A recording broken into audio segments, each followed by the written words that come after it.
Okay, YouTube is now live as well. Perfect. Alright, we can do some sortie.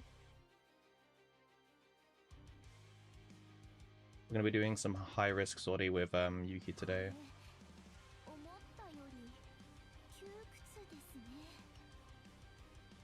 Yeah, I guess we just hop straight into it, to be honest with you. I don't really think there's any reason for us not to.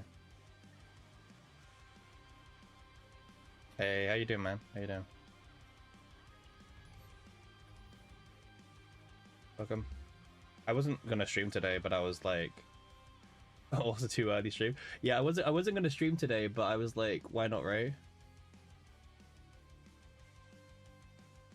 Like, it's the weekend. Yo, hey Shiv, thank you, thank you. Yeah, it's one of those weird ones. I wasn't gonna stream today, but you woke up and chose paint. Yeah, yeah.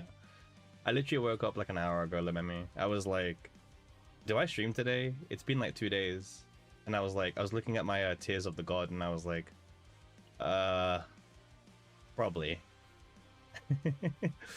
Probably, right? Like, I need to burn 3Ds eventually. They keep going up. Like, these go up more than they go down. Like, I just can't burn 3Ds fast enough.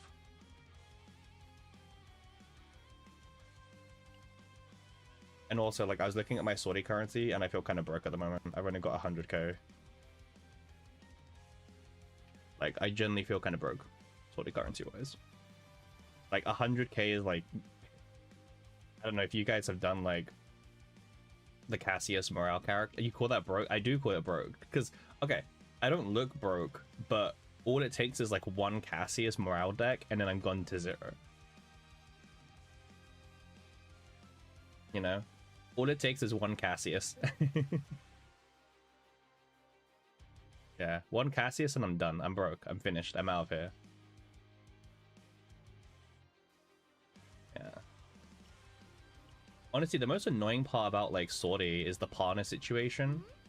Because, like, I have to remember, I've only got one striker partner, which is, like, Lillian. I mean, I got Douglas as well. Cassius is overrated. Yes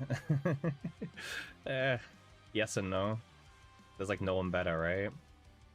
Let me move chat up again. Yeah, I've only got, like, one striker partner that's, like, remotely playable enough. And it's like my level 60 Lillian.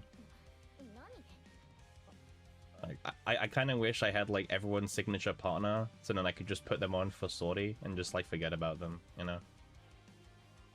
Like, that would be so much easier if I was just like, okay, well, everyone has their sig partner. I don't have to, like, swap partners around anymore.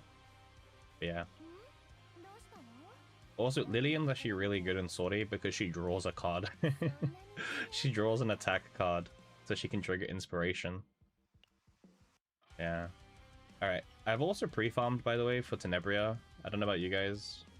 I'm all done right now for Tenebria. Would it be better if we had a partner borrowing system?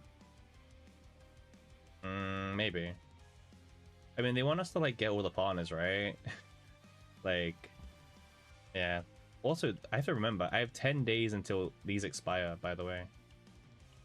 These are permanent. I have 10 days. Yeah, so I've already got Tenebria's materials farmed. The 284 passion. The... Where is it? I've also got the partner. Well, I'm actually farming the partner right now. Slowly. I've also already got the books that you need. This is for controllers, but this is psionics. You're at 7k and you don't know if you want Tenebria or not. What, you're at 7k crystals, my guy? Is that what you're saying? You've got 7,000 crystals at the moment? And you don't know if you want Tenebria? You feel bad for wasting your easy pity on Adelheid?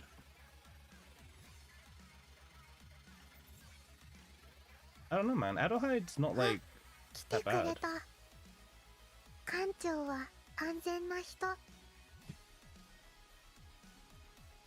She probably has more longevity than a lot of other characters, you know?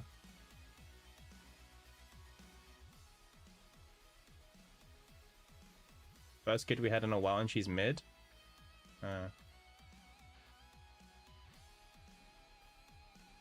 Yeah, yeah, she's got good longevity, right? Like, even if you just play her as like a toolbox support or whatever. Not out of hatred for Adelheid, she's good, but like there's that feeling of could have saved it for someone better. I think you could always have that feeling. I think Adelheid is like probably... She probably... Okay, ignoring Haida Marie. You know what?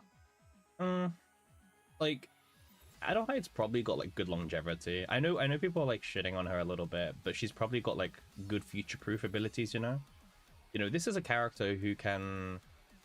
You know, she has a build where she can literally get you exactly what you want at the beginning of the game. For showcasing. She's even got like pretty good, and this card's like kind of weird, but it's good. She's also got you know, a 0 mana draw 1, maybe draw 2, and you can also get the divine draw a common card, right? Like you can have 3 of this with the draw a common card. So you just loop them. So it draws 1 and it draws this, and if you drew a blessing card, you get another one. She's a lot better than most banner characters. 100% the Memi. 100% she is, yeah.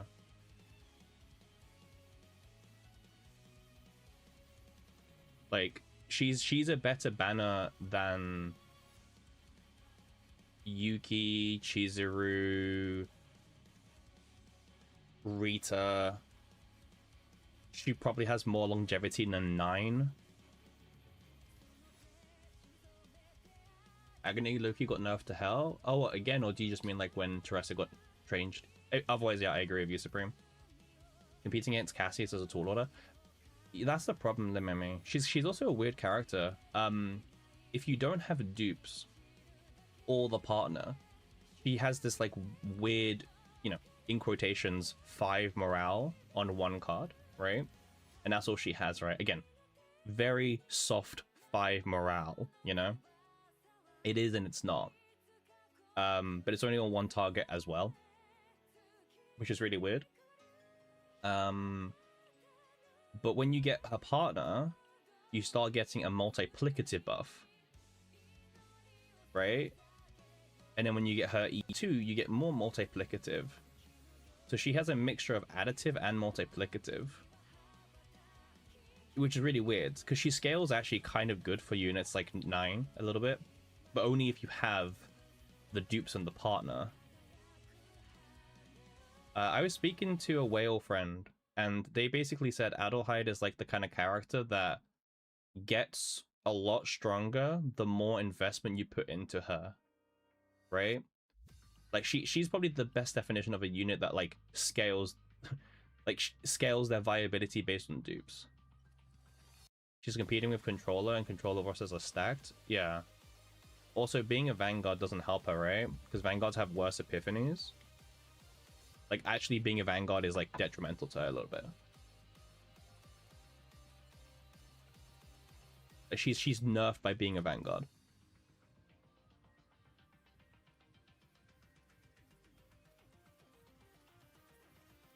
If she wasn't a Vanguard character, she'd probably be in a much stronger position.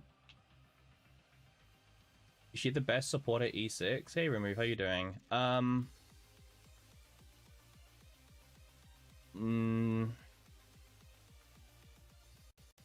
Probably not. It depends, right, Remove? Because some units want multiplicative buffing, but most of them want additive. And there's only one guy who's like the king of additive, and that's Cassius, right? Cassius is the king of additive buffs. But there's a reason why you didn't see Cassius that much last season, because last season was all about multiplicative scaling buffs. Like, Cassius last season was kind of non-existent because the season didn't favor him. But now we've gone back to, like, multi-spamming hits, so Cassius's stonks have risen. You personally feel like she's tiff in terms of ego, starting okay and has... Yeah. Like, this is the thing, right? I was trying to, like, think about it more. Like, if you have base... Like, base Adelheid probably... She's not bad, right? She has good draw power and some buffing, aka 5 morale. Again, it's not 5 morale, but we have to do quotations 5 morale, right? Like, she has access to it. Doesn't mean she's going to use it, but she can do it, right? It's a very soft 5 morale. Like, very soft. Yeah, okay. Yeah, that like her dupes, right?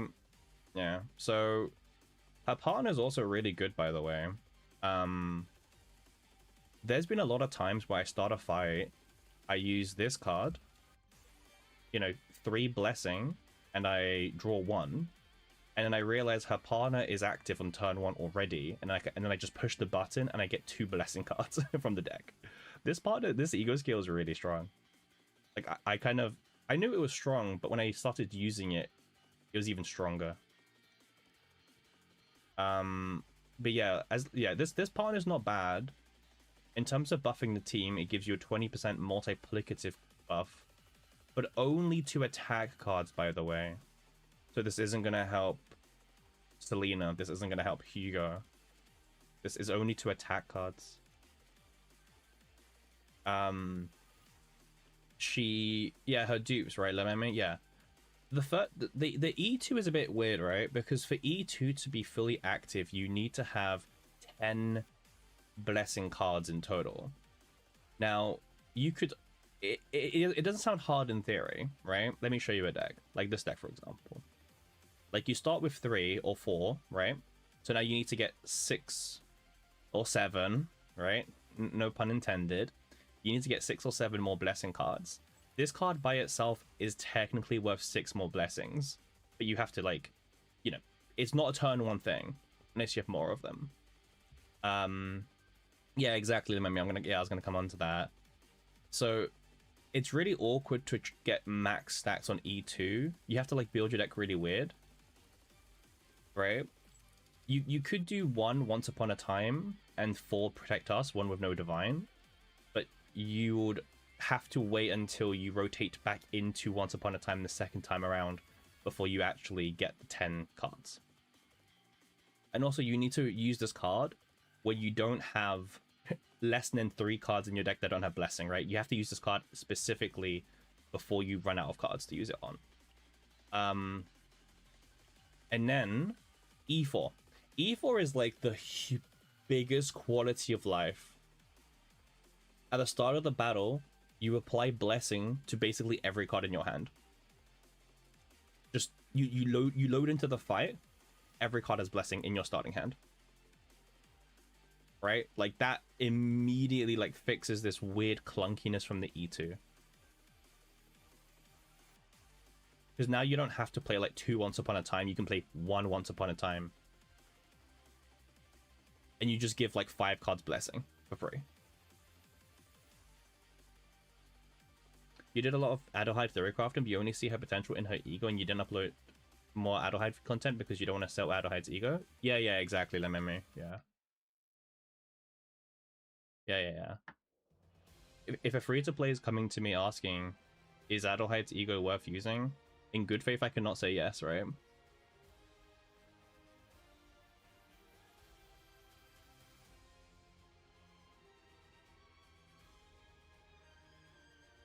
Like, she's a very ego-heavy character.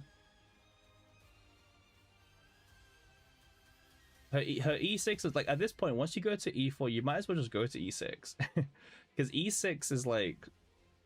E6 is strong. E6 changes the buff. So instead of being 30% at 10 stacks of blessing, you actually get 40% at 5 stacks of blessing. And then also, if you have 5 stacks of Bliss of Dreams, you draw a blessing card from the draw pile every single turn on top of your 5 cards for turn. Her E6 just makes her super comfy to use. Like, really, really comfy to use. But the biggest problem is you kind of have to, it's good, but it's not worth it? Yeah. Like, for example, I've only got 1 E6 on the account. You know, Heidemery. It's a very big difference, E6 Heidemery and Adelheid. I guess you could argue this, Lememi. In the very far future, there is a world where Hyde falls off, but Adelheid can exist, right? That's a very viable world. In a few seasons' time, they probably like cucked her mechanics completely. You can barely use her anymore, you know? But then Adelheid, being the supporter she is, still gets used, or still can be used.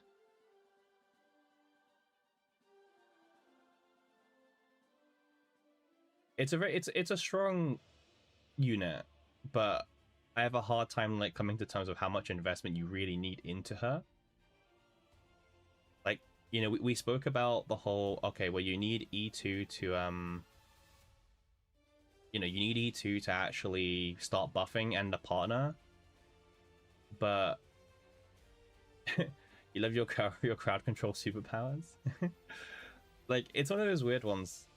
Like, E2 and partner, she can now start buffing, but the E2 buff is really weird. Like let's load into something, right? Oh wait, I was actually doing tower, by the way.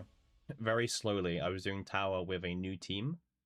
I was using this comp, 9 Adelheid Typhera. This is like one of the best like 9 comps if you're not doing like all layer vulnerable stuff, right? Or like Sortie, Softie, because obviously if you have season 2 data, you have like infinite vulnerable anyway, right? Hey Aries, how you doing, my guy? How you doing? Hope you're well. Bit of a random stream today. Like, okay, like let's load into this fight, right?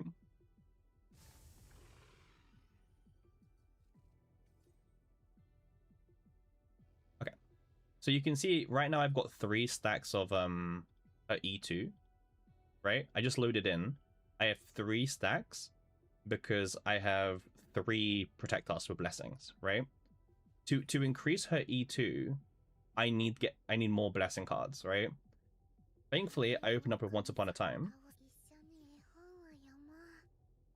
right? So now I have 6 blessing cards. Huge.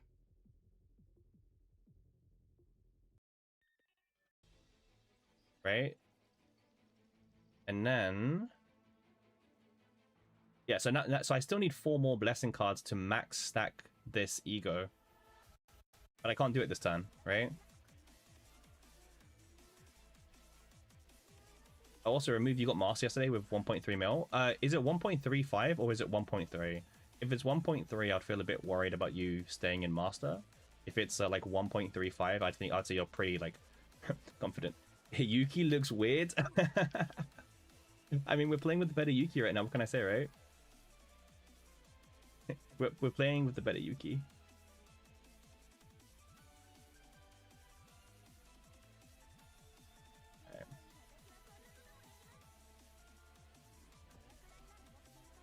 But yeah, this was more to like demonstrate how awkward Adelheid's E2 can be.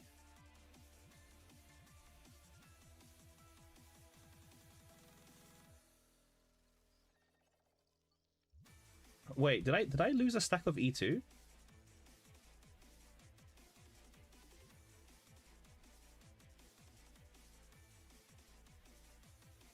Wait. Okay, start off with 3.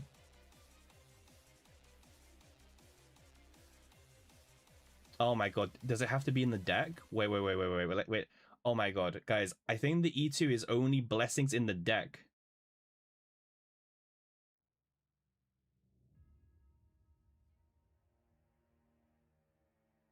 If you play an upgrade card, it's no longer like in the deck anymore, the draw pile. Wait, no, it's fine. Wait, why did I lose a stack?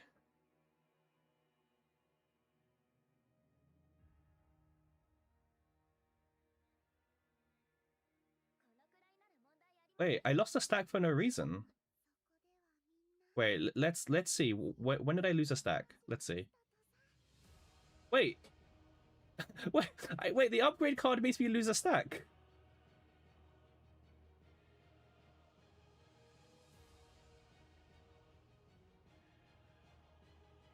What?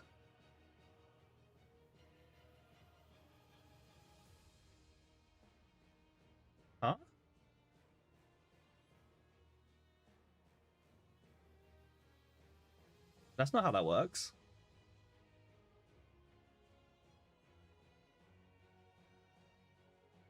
Right, okay, let's try that again. So I have 6 stacks, right?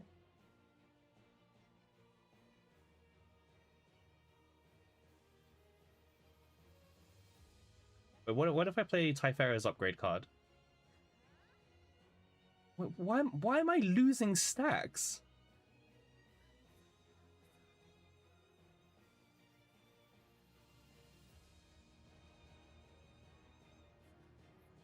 That's not how this E2 works.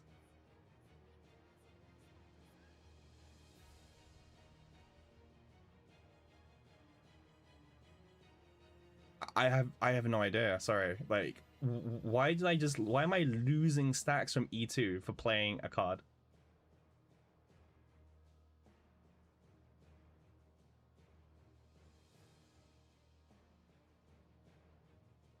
I actually can't like take this game seriously. Right, you see this 6 stacks. Wait, what if I play this card? Okay, for some reason, my very next card is making me lose an E2.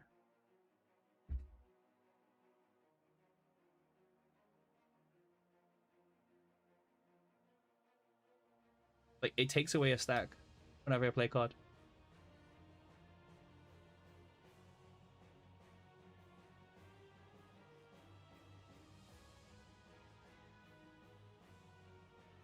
That's not how this E2 works, by the way. What? The devs knew nobody would be interested in Adelheid dupes, so they never bothered checking them? What? No, apparently not.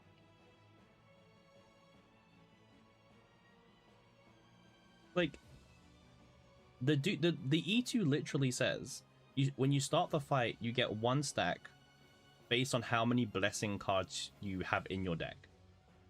And then on top of that, for the rest of the fight, you get 1 extra stack whenever Adelheid applies or creates like blessing cards. For some reason, the E2 is like, but Sortie has some problems. Your Yuki doesn't work on inspiration mechanic. Oh, we'll get right. This is meant to be a Sortie stream, right? Yeah, right. Sortie stream. Right. Yeah. It's alright. Since it's not a top Sortie strategy, Smargate will not care. Like, what? Why is that E2 bugged? I'm actually annoyed at that. Well, I'm gonna file a bug report later in the official like CC channel. Like, why is this E2 losing buffs? There's no interaction that caused that. I don't know, man. I don't know what to say. Like, so if you get E2 Adelheid, it's even harder to get 10 stacks because the game just is bugged. Great. Love this game. Alright, let's do some Sortie, guys. Let's do some Sortie. You guys are here for high level Yuki. I don't think we'll jump into stage 30.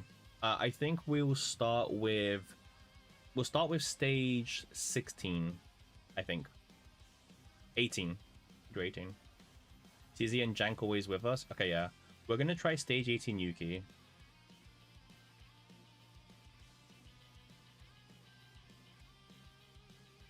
Yeah, but those upgrade cards were not. They didn't have blessing. They didn't have blessing. I checked. They had nothing for the count. You have a question on the personas having 2. If this card is activated, discards.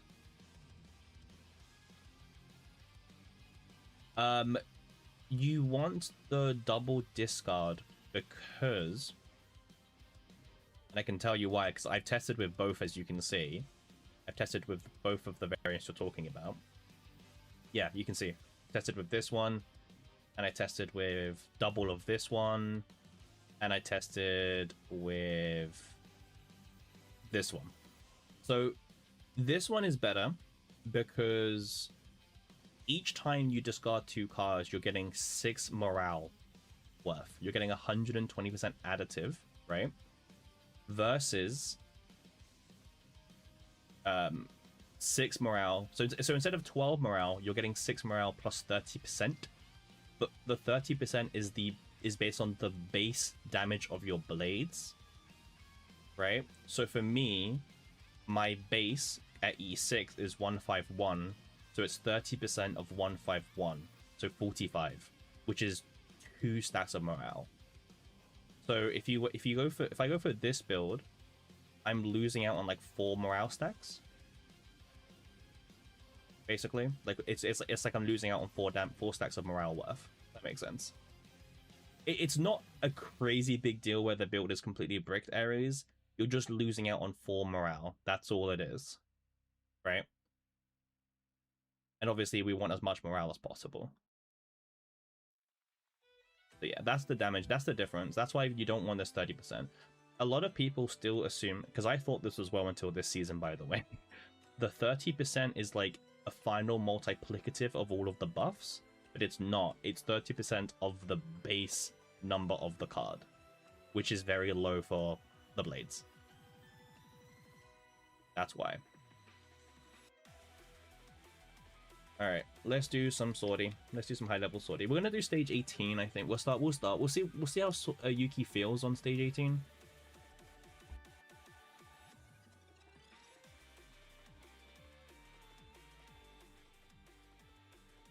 I don't have much faith on her, but we'll see. We will see.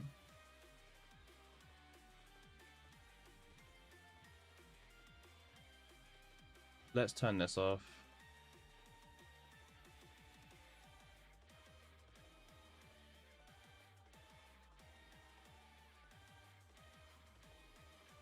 Maybe it's these ones.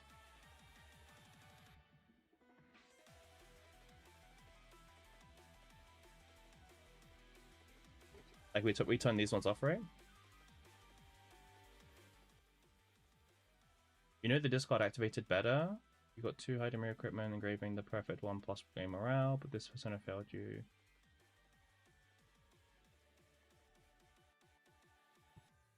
If it's a perfect build, otherwise Ares, I would just edit it, man. Like it's.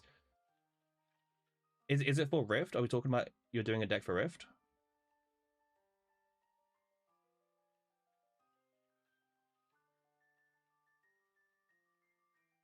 If it's for Rift, then just edit it. Yeah, I don't know, man. Like, well, okay. The question is, Ares, right? How much more effort do you have?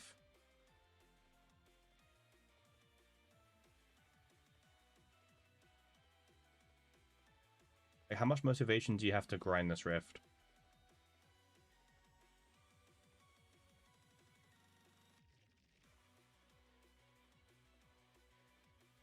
Someone took Aiko's position again? Yeah. Yeah, Aiko got beaten. This guy's got an insane build, by the way. He has triple extra attack engravings. Like triple. Yep. Triple of the god engraving.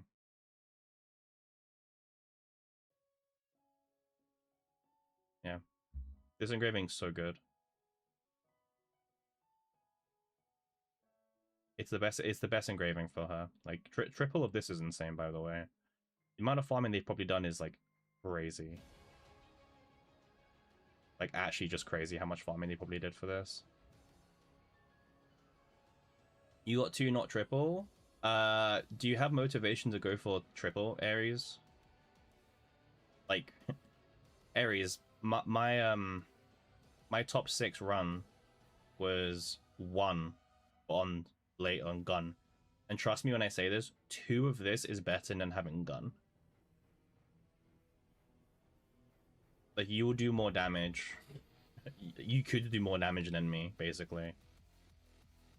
Two engravings is better than 1 in gun.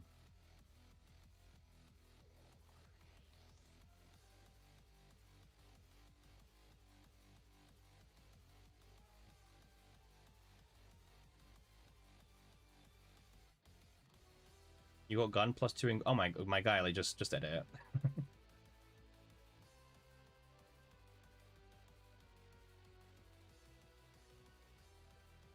You got gun and 2 engravings, it's fine.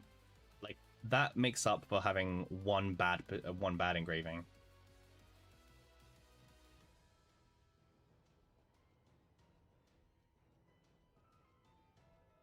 Like honestly, Ares, that build you've got there is like a top 10 build, basically. You can get top 10 with that.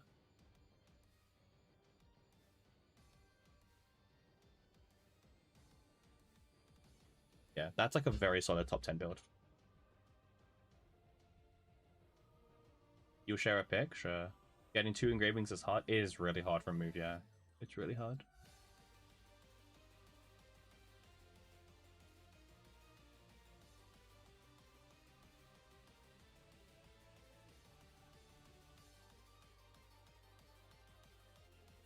What was your last build, Ares? But you didn't have a single one last time.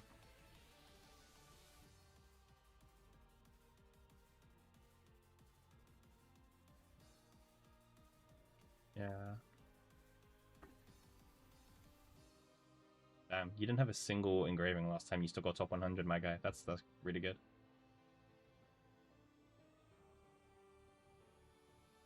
That's really, really good.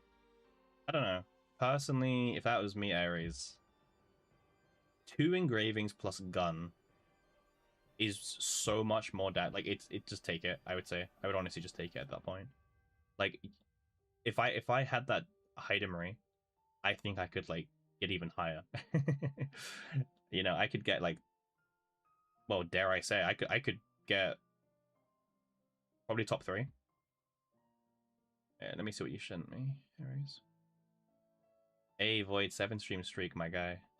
Inconsistent, like my guy, the consistency master himself. All right, let me have a look. Oh my god, my guy, just just edit this. This is good. This is grossly good. Here the poor have only 1 gun and 1 adagio. Hmm. This is so good, my guy. just work with it. This is so good. Like, if you play correctly and you've got good stats, you can get top 10. That's a top 10 Heidemery.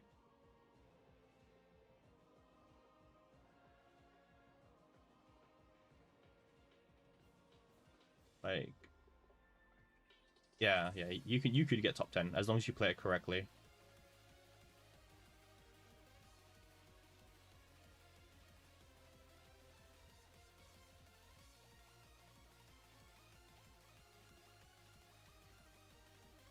Yeah. That's a top 10 Heidemery. You're doing your part, Void? You are, my guy. I appreciate it. Like, that's a crazy streak. 7. That's crazy.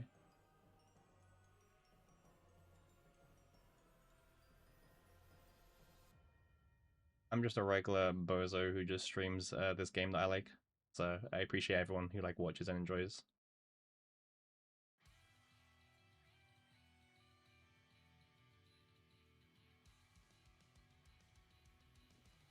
You edit. You need to manage the. Oh yeah, Aries. Yeah. Let me know whenever you need like you want me to do a run. I was gonna do a run, but I think you hopped off last time. Let me know whenever you want me to do a run.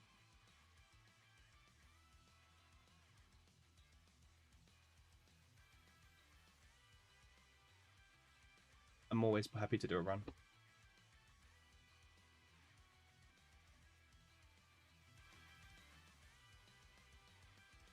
You're at 6th Street. It couldn't be 7 because you're studying that day. Damn, you missed this. You missed the stream.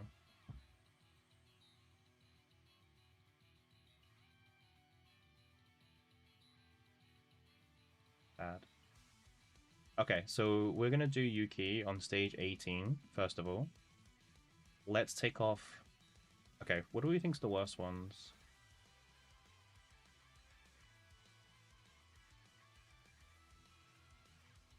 It's probably just these 3.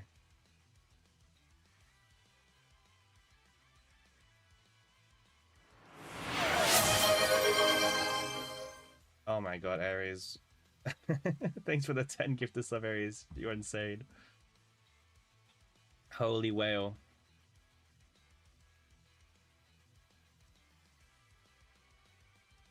Yeah, they did this last stream as well. The Aries is insane. This is a crazy guy.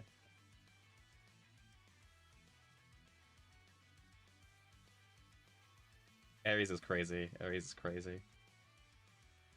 Yeah, thanks for the support, Aries. You're insane.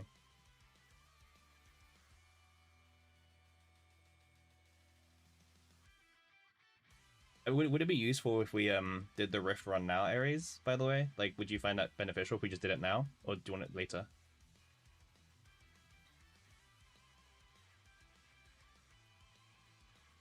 Yeah, Void, I've never changed the volume setting of that, by the way.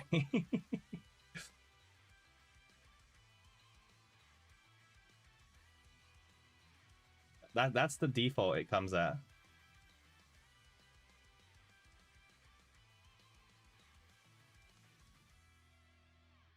And like I just assumed like no one like come on, that he would give subs, right? So I just left it alone.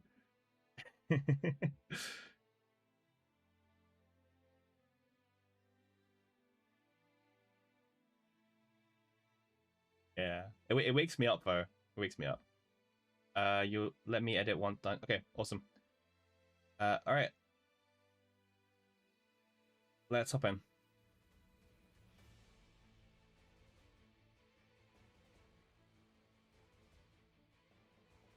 Yuki time plus 15% bonus.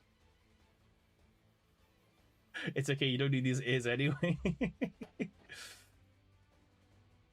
How much Black Mass did you get at stage 30 out of 30?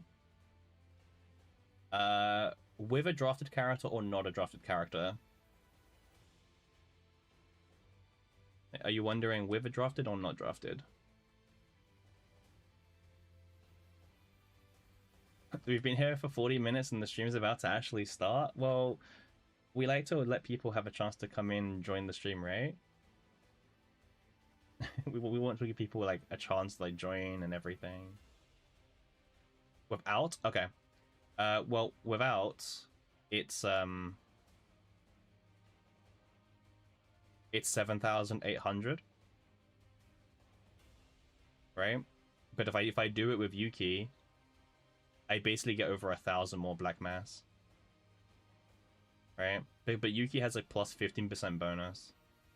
So yeah, without a boosted character, it's just under 8,000. If you use Yuki on 0 out of 30, you actually get more Black Mass than if you used Marie on 30 out of 30. How many subs on YouTube? I can tell you how many subs on YouTube. It's not 1,000. We're not there yet. We are on 990 subs on YouTube. We're missing 10 more subs. We need 10 more subs on YouTube. I don't think we'll get that today. If we can get 10 more subs on YouTube today, that'd be crazy. Pull for every character? Are you asking, do I pull for every character remove? Are you asking me remove? Do I pull for every single character? Yeah, we're missing 10 subs. Yeah. All right. Let's do Yuki. So we said, let's do this. All right. Let's load in. All right. We're finally starting the stream. It just took us 40 minutes into the stream.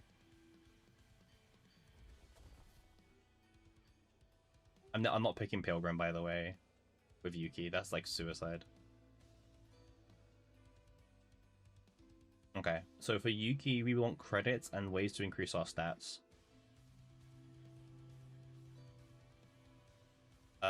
This one's actually pretty strong. Increasing attack cost by 20% is just really useful for like the entire run.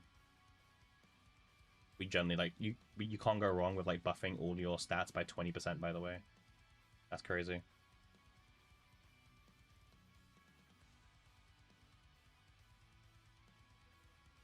Alright. Alright,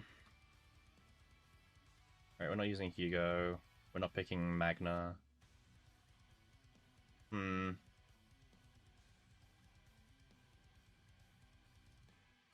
Veronica is a boosted character.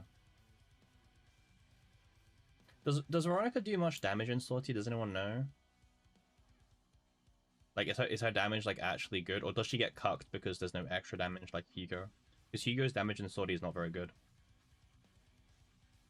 Like, does anyone know? Because I'm pretty sure Veronica doesn't do much damage, is my guess.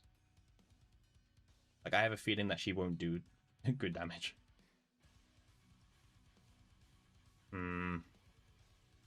She doesn't deal a lot. Yeah, that's my worry. We can't pick a draw. Okay, we can't pick Veronica. Take her for the draw? Well, she might not even get repose. we have no healer if we pick Veronica, by the way. We're playing Yuki.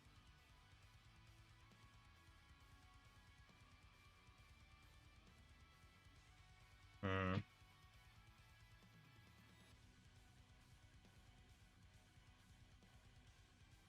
Like, we're playing Yuki. We don't have any healing right now. Maybe it is Veronica. Healer Tressa again. Tressa works as a healer, and so does Diana. They both have healing cards in their basic deck. Maybe we do go for Veronica.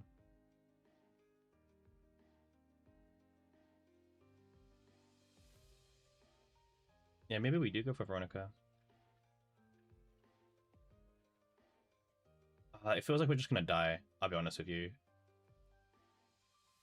I'm gonna reroll. Okay. It was worth the gamble. It was worth it. Alright, so the first priority, when you ever play on these high difficulties, if you've been watching my channel, you should know. Well, look, Mika, yeah. If you've been watching the channel, you guys should know, for high-level Sortie, the goal is to always go for the shops ASAP, right? Always gun for the shops. That's what we do.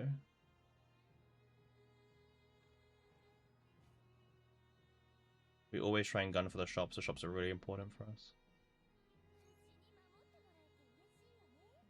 Okay. Do we even have any attack cards left in the deck? We shouldn't do. Okay, so we got Iceberg, Cleaver's all Yuki card. That's pretty big. That's a good card to get.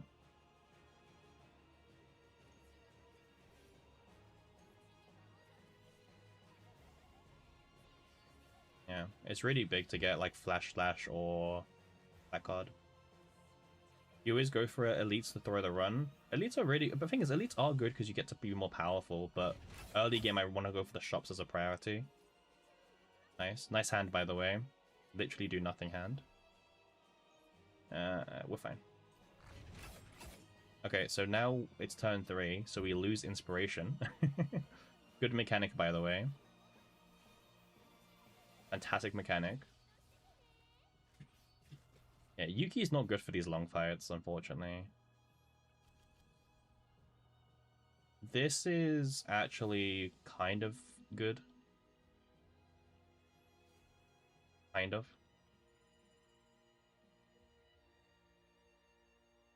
Inspiration, not inspiring anything.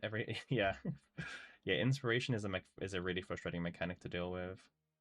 All right, let's. Okay, I'll do the quiz show. I always pick random options. I'll be real. I don't know like what option's correct. Do we get money? Okay, we get an epiphany.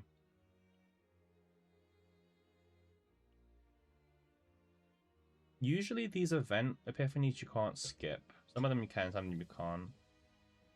Let me do it on belligerents. On shuffle from draw pile, move to hand. Oh, one turn gain one. Oh, or vulnerable, one to all enemies. Huh. One vulnerable or one morale. Because the one vulnerable will get burnt really fast, right? Like, it will just get burnt really fast. But that one vulnerable is worth 50% extra damage. Yeah, that's pretty vulnerable.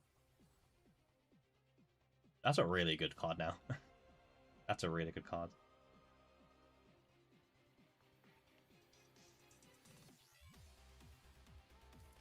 Okay, nice. We got the 30% attack buff to all of Yuki's cards. Yep, so welcome to everyone joining the stream. We're currently doing risk 18. 18 out of 30. Okay. I want to take the money, to be honest. Yeah, take the money. Nice. We're going to hope that the shop can really help us out. So far, this is a really strong run. But let's see how it goes, because we are playing Yuki, right? So a strong run for Yuki is like a bad run for Hidemari. This is just good because it gives me 74 attack. Like, we just want more attack.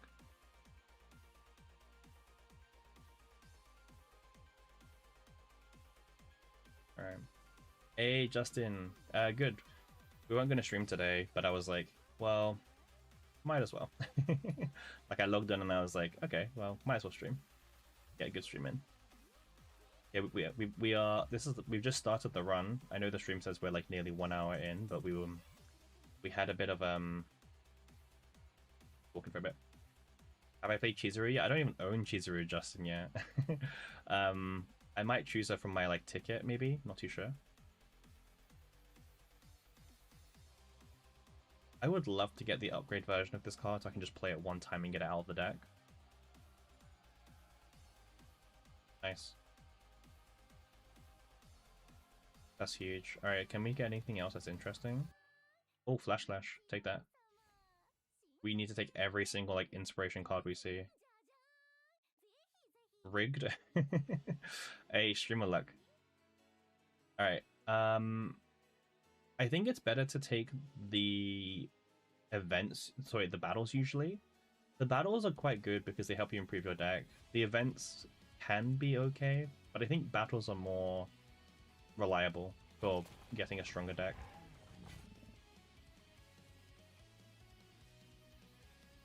Okay, well, this doesn't do any damage. Wait, let's use this. Remember, they all have the 1 health shield thingy. Okay, nice. So let's do this. With this. Did I manage the Prismatic Fate? I did, hacks. I did. We managed it on the stream. It was towards the end of the last stream. Nice. Alright, look at Yuki go. Nice. Let me change this around, by the way, because I want the voices more than I want the sound effects. There we go.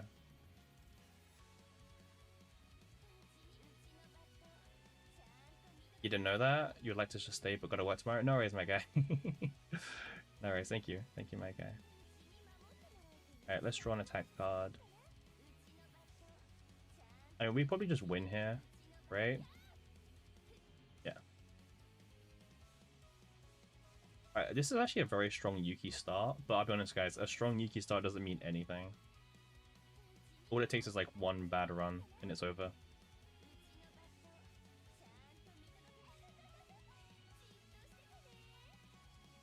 We need to get a good weapon, to be honest.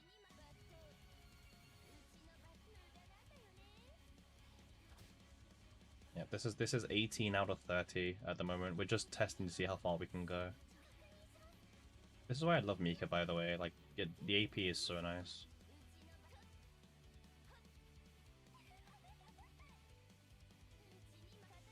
God damn, look at this comboing. You said Yuki was bad? Well, I did, but... Alright. We also got the Trickery Strike. Yeah, who said Yuki was bad? Nice. This is good. This is the one you want. That's the one you want as well. Alright, I actually think we can fight the Burning Elite. Usually it's suicide to fight the Burning Elite on stage 1, but let's do it. Yeah, it's the best. Yeah, it's the best IP.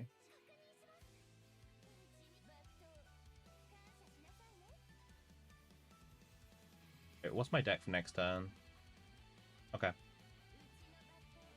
So this is 558. This is 779. Let's do this. This is actually a really strong Yuki start. Like for a Yuki turn 1, that's not too bad. I know Hidemir would have killed him, but for Yuki, it's not bad.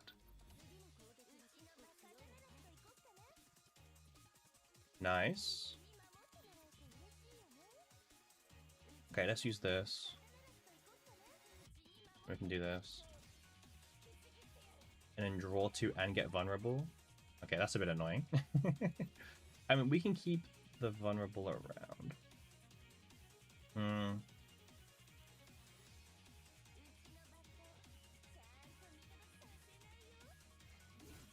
I was hoping to draw the cheaper attack cards. Oh, he got rid of my Trickery Strike. That's really annoying, actually. That is really annoying. That's the card we really needed in the hand as well. That's really frustrating.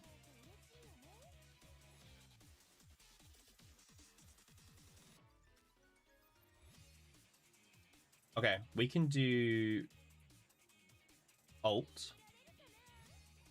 Right? Watch this combo. We ult. And then now this is active. We draw the 2 cards back, and now they have inspiration, and he's got vulnerable still. But next turn, my guy. No, this turn we pop off. Well, I say pop off. He's about to like deal a huge amount of damage to us. How does the fate at the start of the next turn draw 3 cards? I don't know. It's like mistranslated or something. Okay, well, rip our best cards every single turn. Alright, let's just heal. Alright, we have to kill him next turn.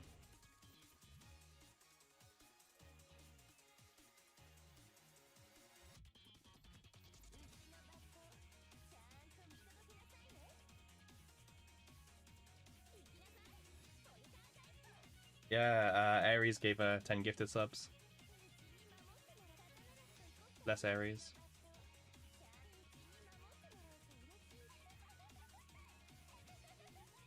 Yeah, Ares is the goat. Ares is the channel whale. Yeah. Alright, there we go. Elite we killed the first burning elite. How can you concentrate with the iceberg cleave animation? Can't really. Another iceberg cleave.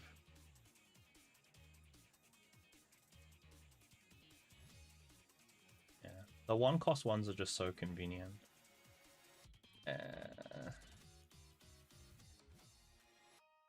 More juggling? Yeah, more juggling. More jiggle.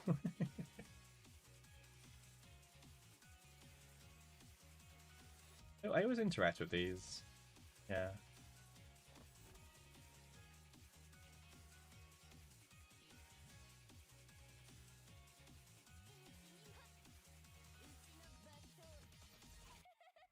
Surely Yuki kills her, right? Yeah, okay, she does. I was gonna say, if she can't even kill her.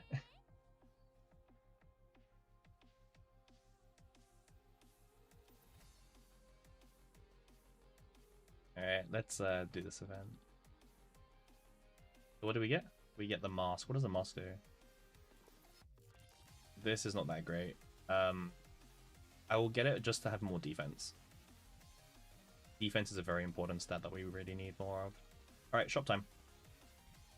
Let's keep removing the bad cards. I will be honest, this card is kind of cucking us a little bit. Sometimes we draw it and it's like really expensive. So I'm actually probably going to remove this card. I know we've got the shield in, but this is currently like cucking my subdue a little bit. I'm going to remove this card. It's not bad, but it's just messing me up a little bit.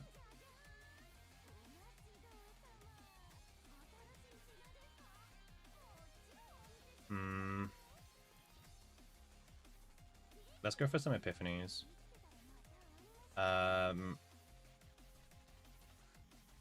Oh, we could get a really good divine on this card. Like I'm just thinking of all the possible divines we could get. Let's see. Attunement 3 morale. That's not bad. Or every time we shuffle, it moves to our hand. So we have consistency. Or we have 1 and 3. Yeah, 1 and 3 are really strong. Yeah. I'm kind of torn actually a little bit. 3 morale. Yeah, I'm also playing Yuki, right, for consistency.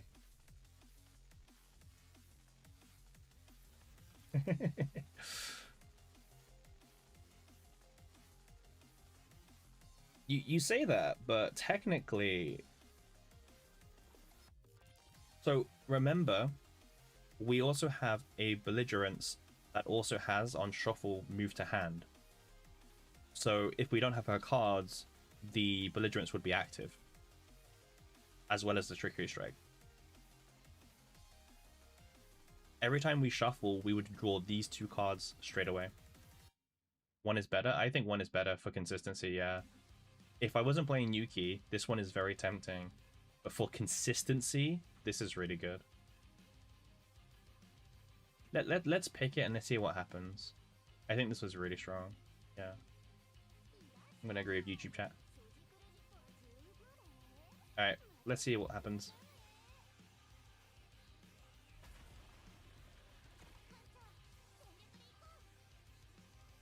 Okay, so burn this, and now we get to draw 2 cards.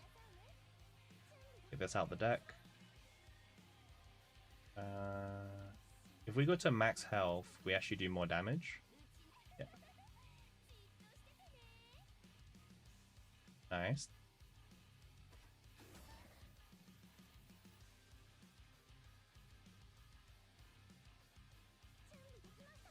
Yeah. What's the debuff?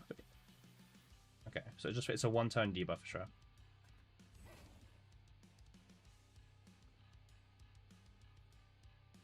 Nice.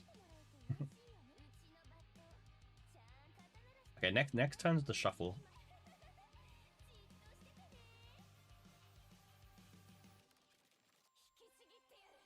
I mean, the crits are doing good damage, but we're just not getting the right cards to combo. 3 mana Flash Slash? Yeah, no, right? Yeah, see? These two automatically go to our hand.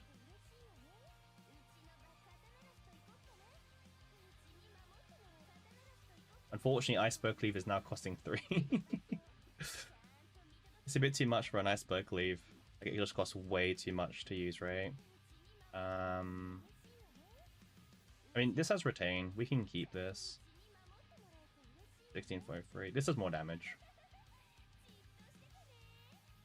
We'll keep the Belligerence for the next turn. Or a turn where we need it.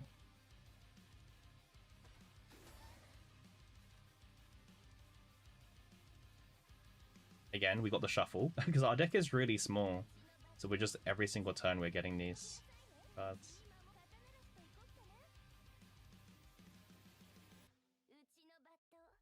Flash Slash still costing. Yeah, the heavy is kind of messing us a little bit.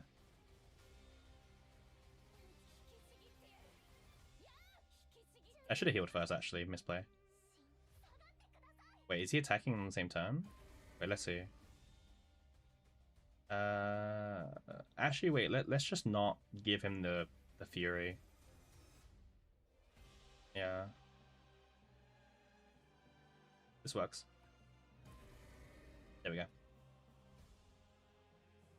Okay. So this will draw, and it should trigger the Trickery. There you go, see? Yeah, this Trickery is really clutch. Alright. Let's activate it. Do this. Alright, now we can just like pop off a little bit. Nice, see, like, look at these crits.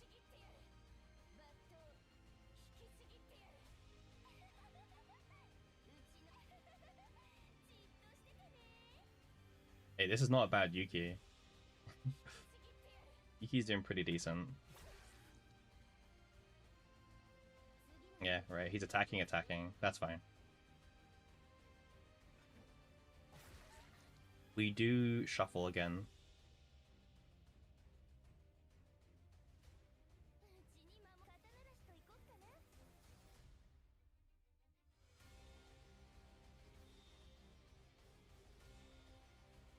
Let me use this here.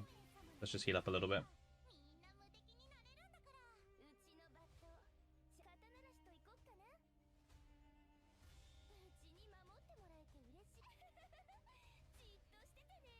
There we go.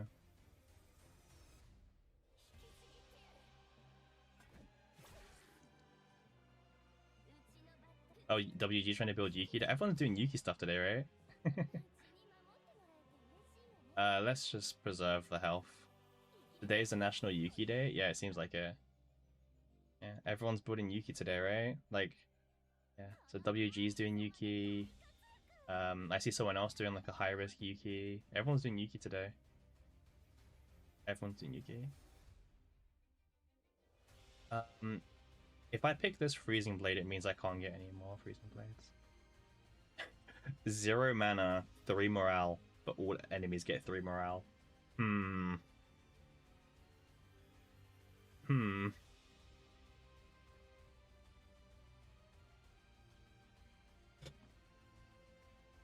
Hmm.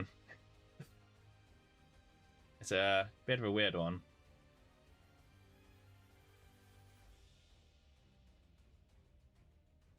That card fucked a run a few Ares. Okay. It's so tempting, but giving enemy.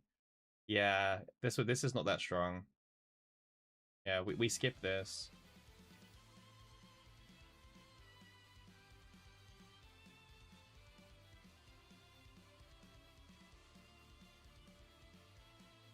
Yeah. Mutation lets us get rid of a few bad cards, but we don't really have many bad cards anymore. This might just be a skip. Like, we just skip this in general.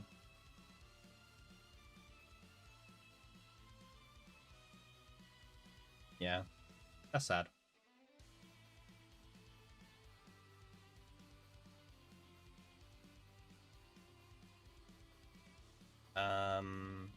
Honestly, getting a little shield is not bad.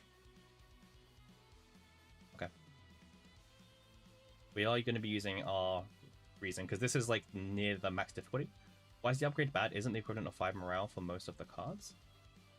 No, it's 50%. It's, I need to put it up again, because now it's, like, escaped me. The reason why it's not that great is because... Where's Yuki? There she is. So, the reason why it wasn't that good was because 50% is not 5 morale. It's, it ends up being, because it's based on the base number of the card, right? So, for example, 50% is worth, like, on this card it's worth, like, 2 morale, right? Yeah, most of our cards, yeah, it's an interesting card, but we specifically want the one that has what's it called, right? We want the one that does a follow-up attack every time we play Inspiration, and also we're looking for the Gecko card from the shops, and the Gecko cards won't get buffed from it. It's not a bad pick, Murkrow, but we're just going for a higher, I guess you could say, a higher, like, yeah, it's unique, so if we pick that, we can't get another one, unfortunately. Which boss is easier for Yuki, guys? Is Soul Collector easier? Or is Plague Lord easier? I think it's Plague Lord, because Soul Collector has the annoying thing where the second guy can't get hit until you kill the first. I think it's the Plague Lord. I'm pretty sure Plague Lord's the easier boss.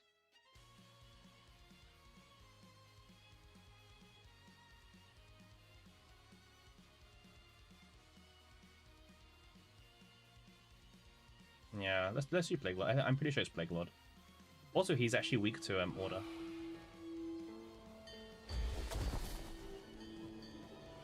I have faith.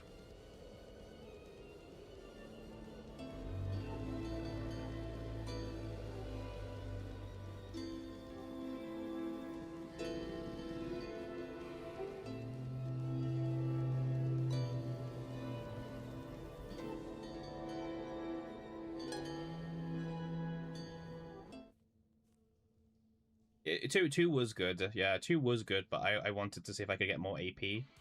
You know, the AP ones.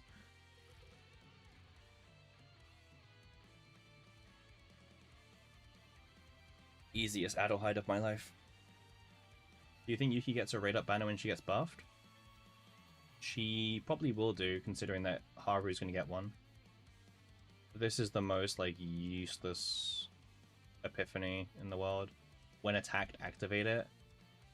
I mean, maybe it'll come up. It saves me a mana.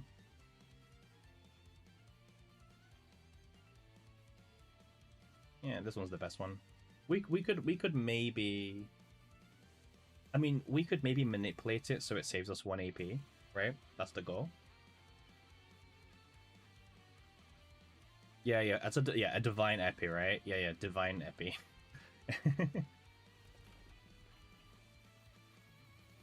Okay.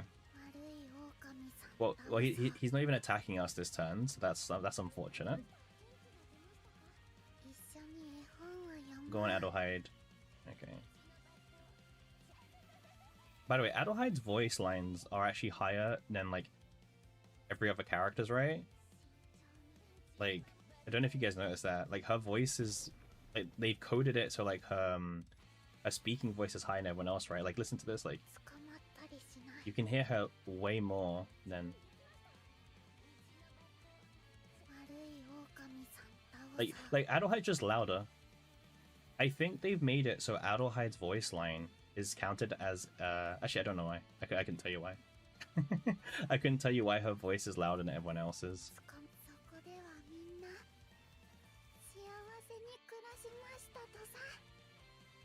No idea.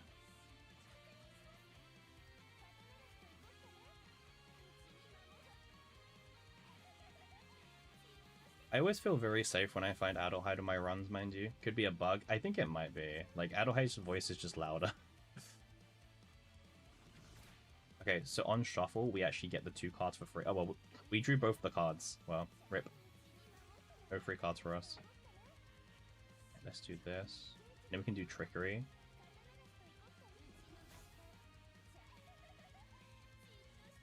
I mean, not to jinx anything, but so far this is actually a very smooth Yuki run. Same thing as Hidemari and Veronica voice. Ah, interesting. Good to know, actually. This is really good, by the way. 1 morale for free. Always take this. Always take it. This is just so free. Just so free. Alright. Let's start removing some of these weaker cards. I don't really want Yuki's shield card. Not very good. Alright. Can we get a better weapon? I mean, this weapon's not bad if we're at max health.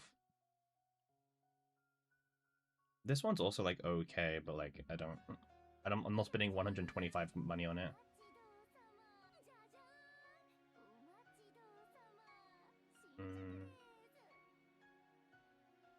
Wait, let me do divines. Like, epiphanies are way more important.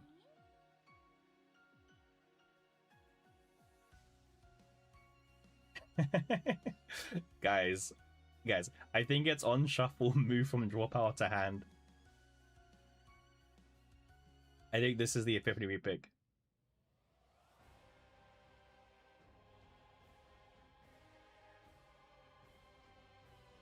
I think we pick this one again. We're gonna have the most consistent Yuki deck in the world. I actually think this is the pick.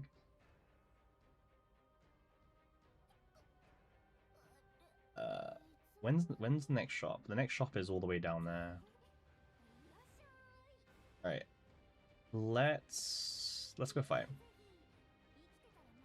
Let's go fight. Let's go to the event first. The event was a fight all along, damn it. Okay. Yeah, I wanna remove these water barriers as well when I get the chance.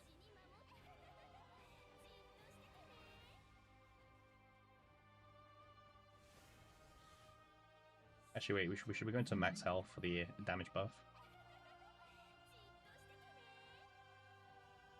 Nice, look at that damage.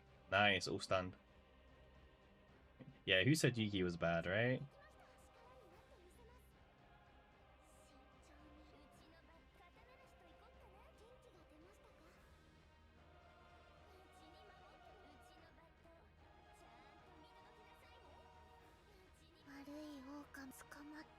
Let's do this.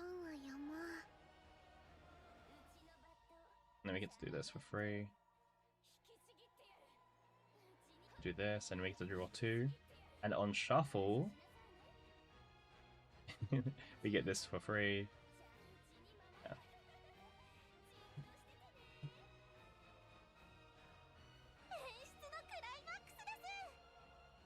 Yeah, Clara's also quite loud as well. Ugh. I was reading this card. This sounded so good until I got to the part where it says increase cost by 1. Like, I got to this part and I was like, oof. Damn. The rest of it sounds really good. Also, yeah, that okay. I don't want this.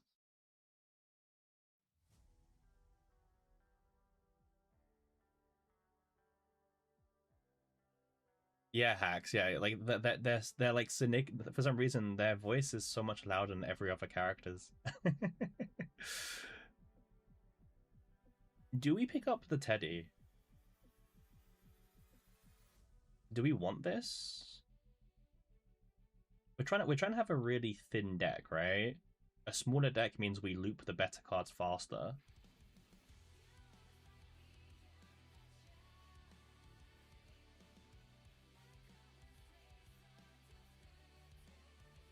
Hmm.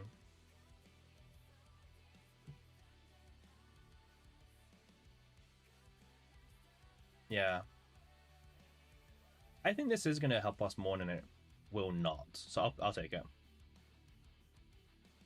Because obviously she's here as a defensive role exclusively, you know?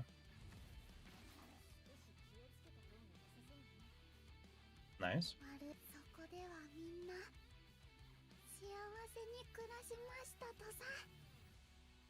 Love this game. So what's his mechanic? Oh, yeah, whatever. Okay, let's do this, and let's do this.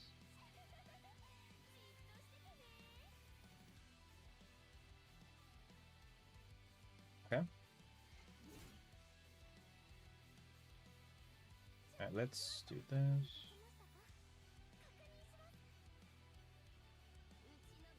Then we have to play out the whole hand just so we can draw 2 more cards, but...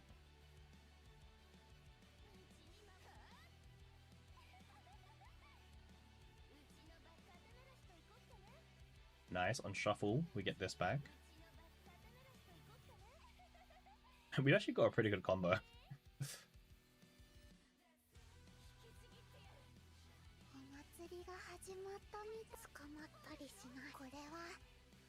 This guy was hitting for 700 points of damage this turn. Crazy. And we're able to like deflect like most of it.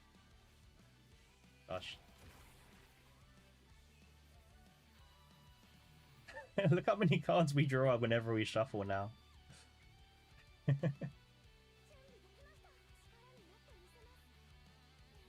God damn.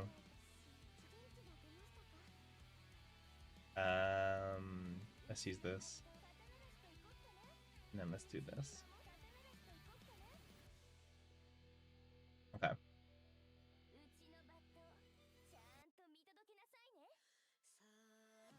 And then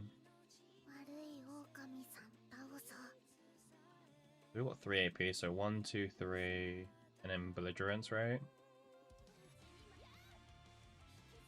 Oh, we were technically not max health, so we lost out on the extra additive. It's fine. Yeah, ego for health. Yeah, we should have ego for health hacks. You're right. Yeah. It's fine, right? Surely it's not going to come back and bite us.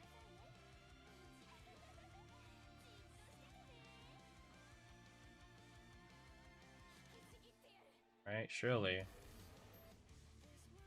Okay, so we end the turn, but on shuffle, all the cards that have on shuffle will come back to our hand. Yeah. Nice. Great for consistency. Yeah. Do this.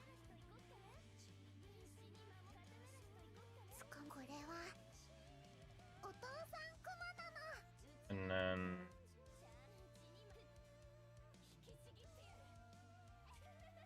do this.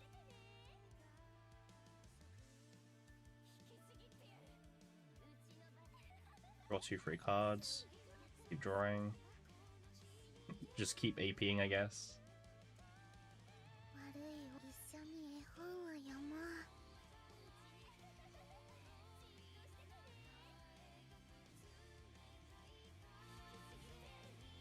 Nice. Good job for Yuki.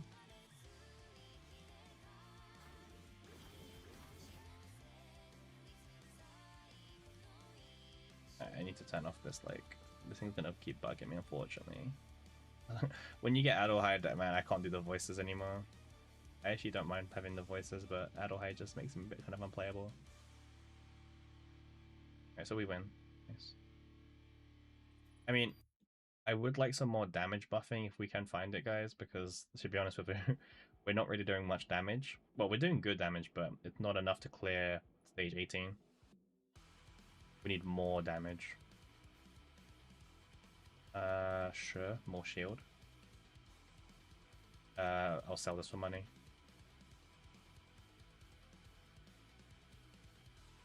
These are all pretty bad. Sure. Alright. Going good so far. Let's take...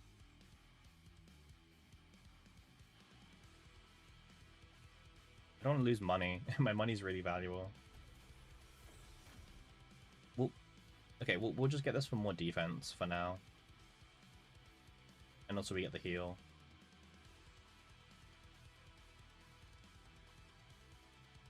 Okay, what's this event do again? Is this a divine event? It is, right? Yeah.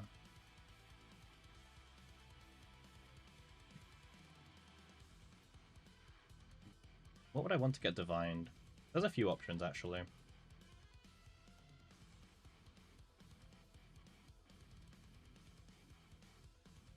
Okay, let's fight it. 20k health.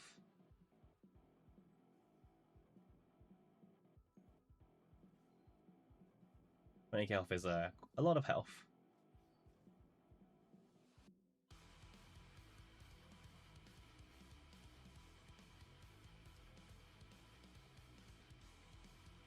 Do this, let's do that. Wait, did I turn off the wrong thing? I think I did the right thing. Oh, I did, cool. Alright, let's do that. Alright, so he's out now. What's his mechanic again? Okay. So he has 3 fortitude stacks. And you have to do 30% of his max health to remove the stacks. Noted. He's asking for quite a lot, I'll be honest with you, but... Oh, and he's putting burn cards into the deck. Great.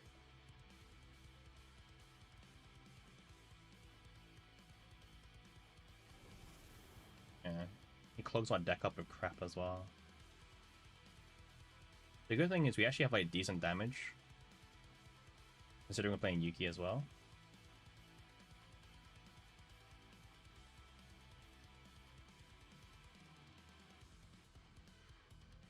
Oh man.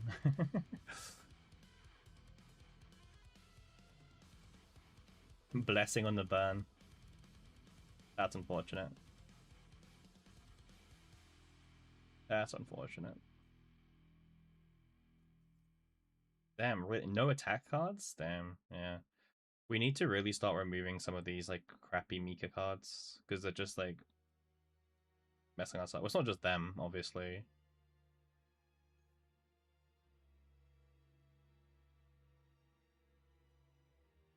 Hmm.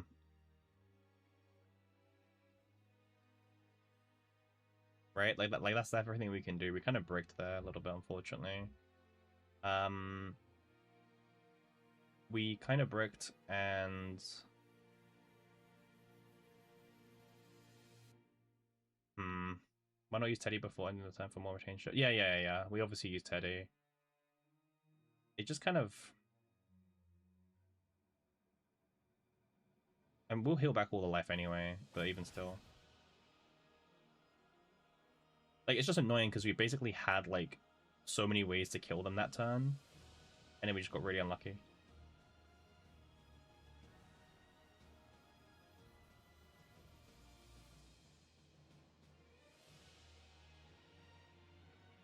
Is this like a full heal? Yeah, close enough.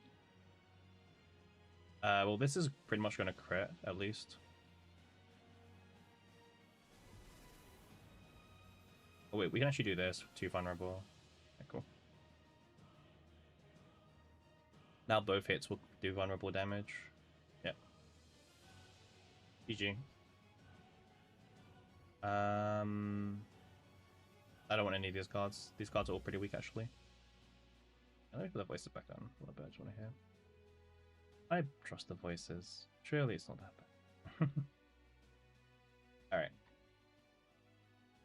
Oh, yeah, we get the Divine. Let's put Divine on Flash Slash. This could be really strong.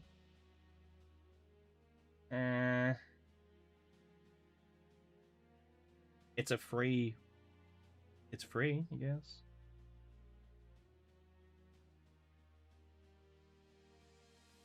I'm just going to choose the one that makes it cost nothing. Because like, if we draw it not at the start of the turn, then we still need to like play it and everything manually. Let's fight the elites. Elites are always good to fight. I recommend fighting elites whenever you guys get the chance to. Oh, it's this guy again.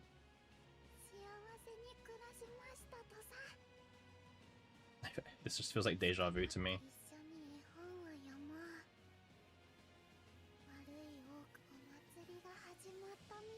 Nice, we got Teddy.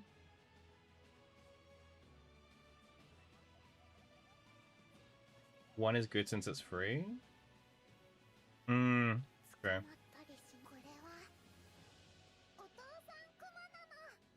You would assume that, but it's only free if it's at the start of the turn. So if we draw it through like belligerence or we drew it through subdue, it's still going to cost us 2, right? If we could always guarantee have it in the starting hand of the turn, that would be great. I would pick it straight away. But because it's not guaranteed, like if we draw it mid-term, it doesn't get the buff. Like it will cost 2, you know? And we don't really have that much AP to play around with.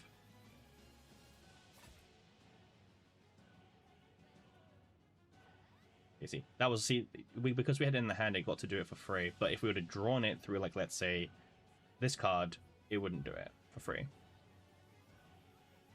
Nice. Victory strike time. We don't have any more attack cards. I'm probably going to keep the belligerence in my hand, to be honest. Go on, Yuki, do your thing. This Yuki deck has scaled very well this run. And we also forget to keep healing, by the way. We always forget to heal back up to full health for the weapon. Alright. So we actually want to use this now, because next turn we get a shuffle. Yeah. So next turn we're going to unshuffle, and then we get to get all the extra cards for free. See? All the extra cards for free. Nice. Already blocked now. Draw count. You didn't realize that? Yeah, exactly. Like, it looks really good, but I want more consistency, right? Well, yeah. I guess Yuki's good against order enemies. Shock, right?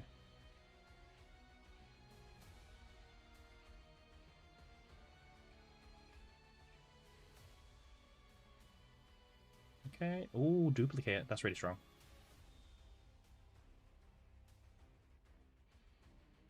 We probably want to try and duplicate...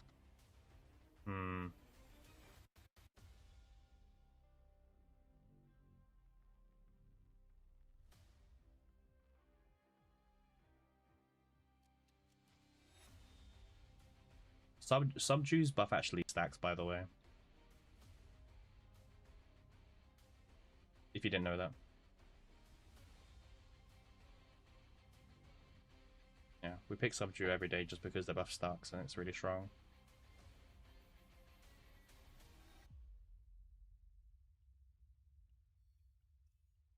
This is useless. Okay.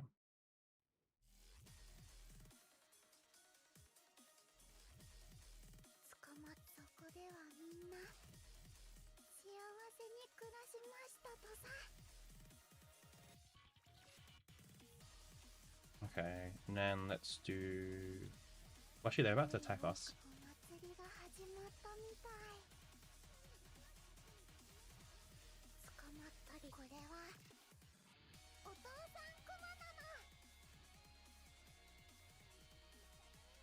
Just keep drawing, keep playing cards. That's all we're trying to do. Like, nothing fancy, right? Just draw and play cards.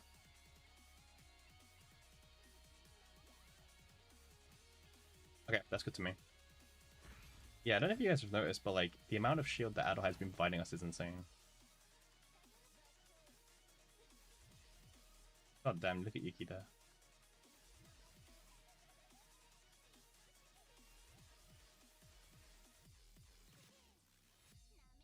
This Yuki run is going very well, I think.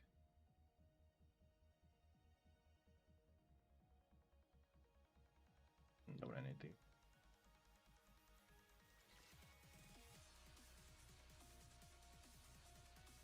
Yeah, we don't want any of those cards, to be honest.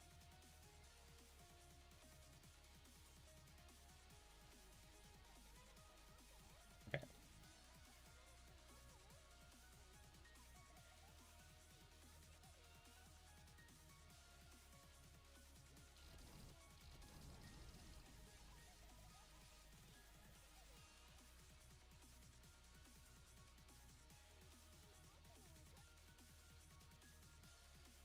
I guess you could say that the one downside is that having that basic card kind of cucks us a little bit because it's not AoE.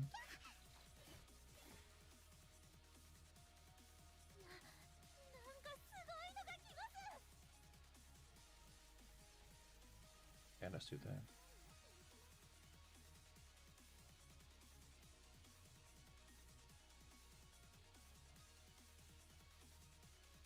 I'm seeing if there's any way we can trigger a shuffle.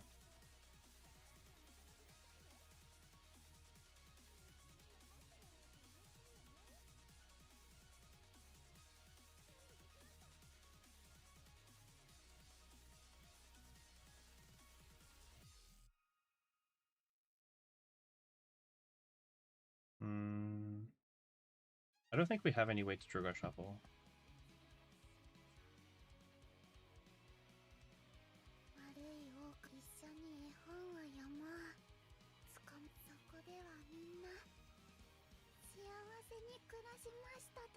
Let's just keep getting like a really big shield.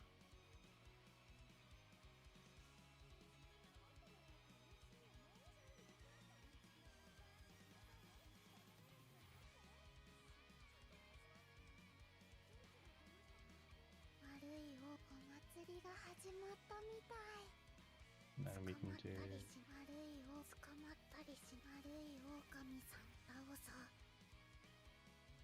Looks like CZM brother. Hey, how you doing?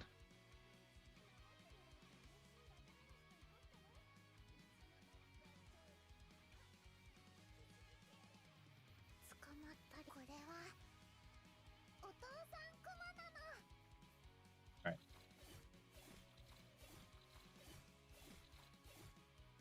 But Adelheid is like one of the best like second or third picks you can do in Sortie, but without a doubt.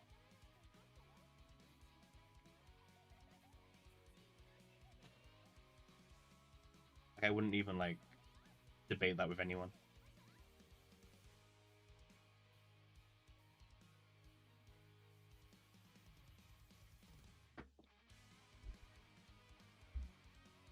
Okay. Shop time, we want to get an epiphany.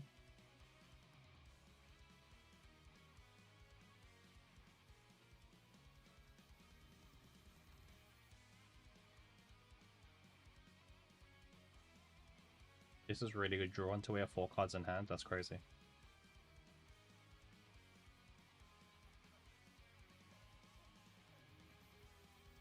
More crit chance.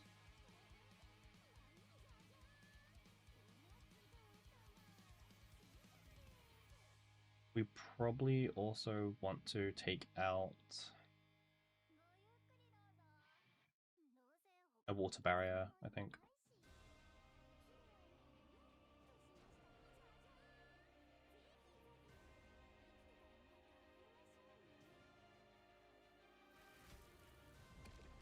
Alright, boss time. So he's got Lament.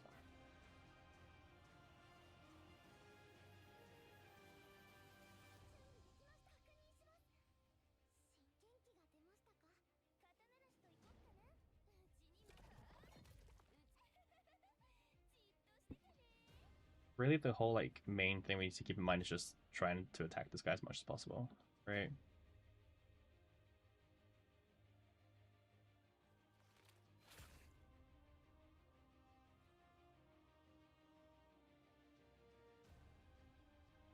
Okay.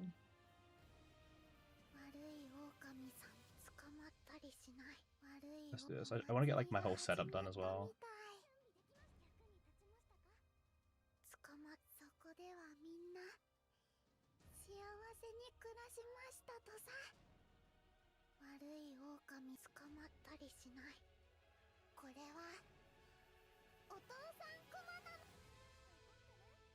We can do this, and we can do this. Okay, listen, I love you out to hide, but your voice is way too annoying.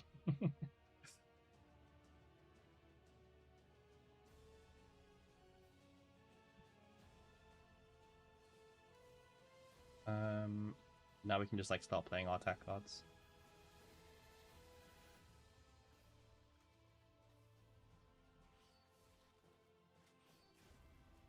I think it's actually better for us to end the turn and not use Belligerence, because if we use it now, all the cards that have on shuffle move will not come back to our hand.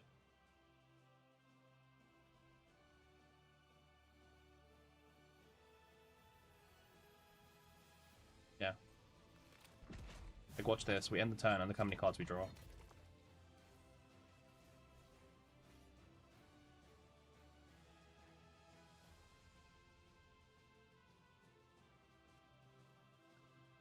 Okay. And we can do this and this.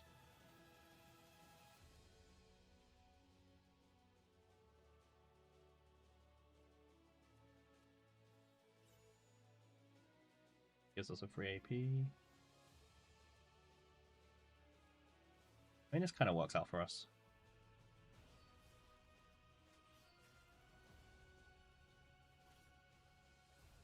Alright, welcome everybody who's just joined, by the way. We're currently doing stage 18 out of 30 with Yuki.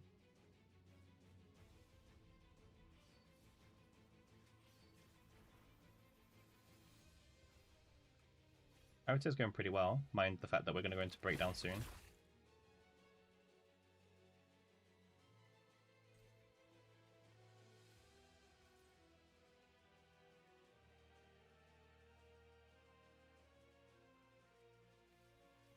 Use this, use this.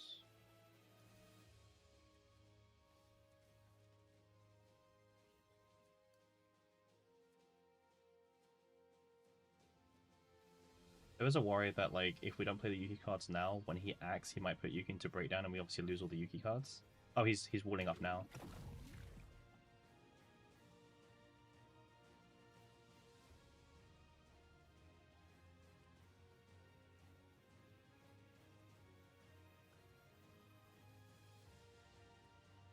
Alright, seems good to me. Really good turn.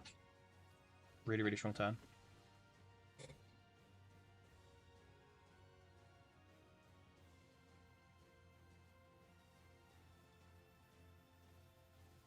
So we do these, and pretty much the same turn as usual. Just Trickery Strike into like, double Iceberg Cleave.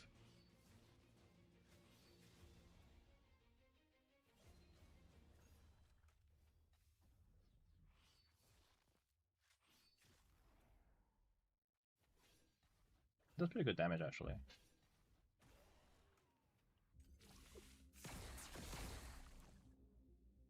Alright, there's the Mika breakdown. Oh my god, Yuki is about to go into breakdown as well. Oof.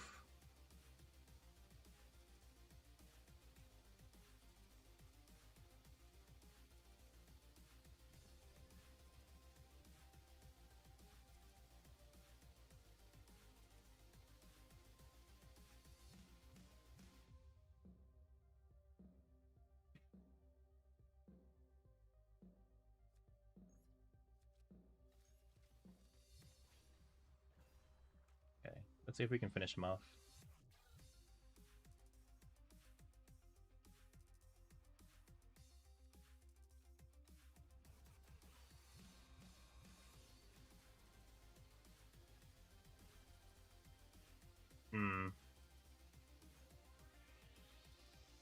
Alright, this is enough to kill him.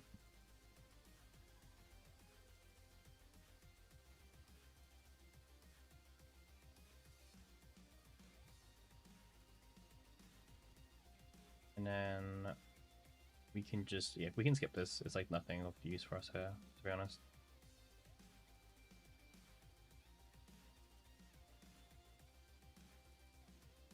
Let's take the reason and call it a round. Let's move on.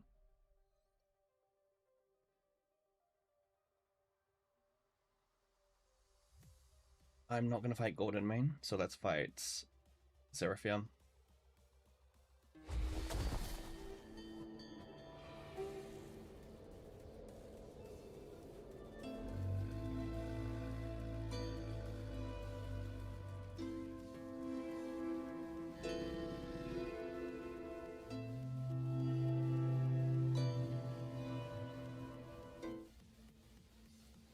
Alright, there we go.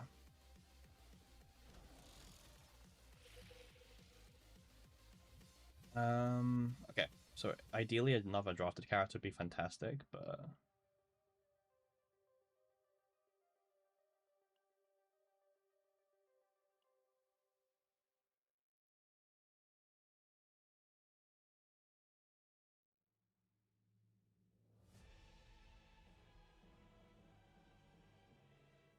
I'm happy picking Olea here. Olea's fine. She's got decent draw power for us as well.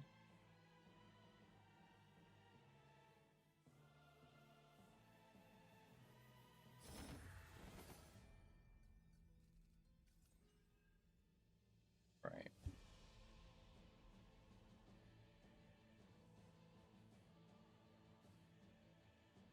So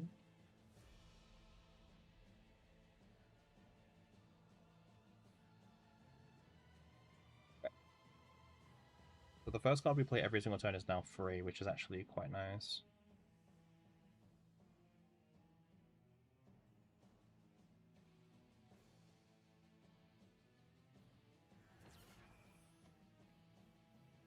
Sure.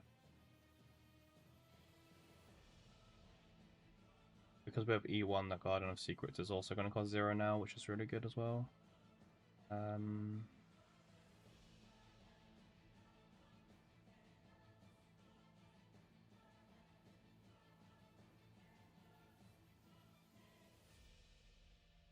Nice. And then, yeah, let's just keep shielding up. I want to save the Belligerence, I think, right? Actually, no, let's use it. Let's use it.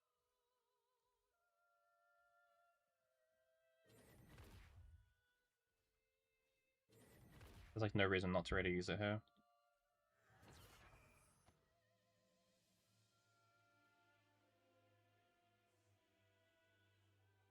Okay, so as long as this Growth Acceleration is the first card we play, we actually draw 2 cards for free each turn.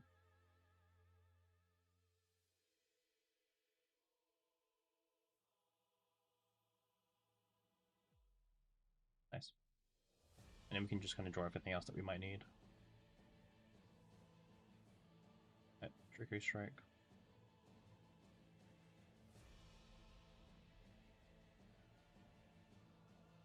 This is a lot of damage from Yuki, by the way. I think we've actually we've made Yuki good. It just took like a really specialized run, but we managed to make Yuki good.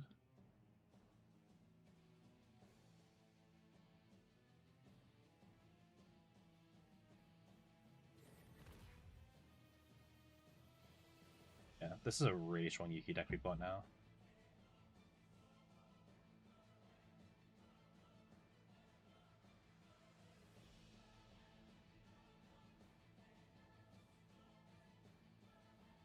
I feel really confident that we can probably clear like every single stage from now on.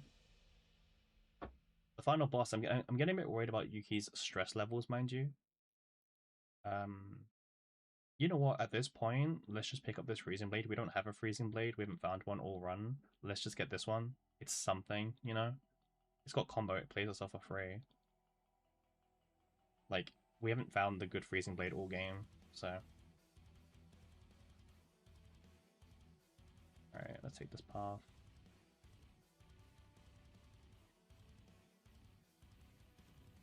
I don't know if there's like really any cards we're looking for. I think we should just keep focusing on getting the epiphanies.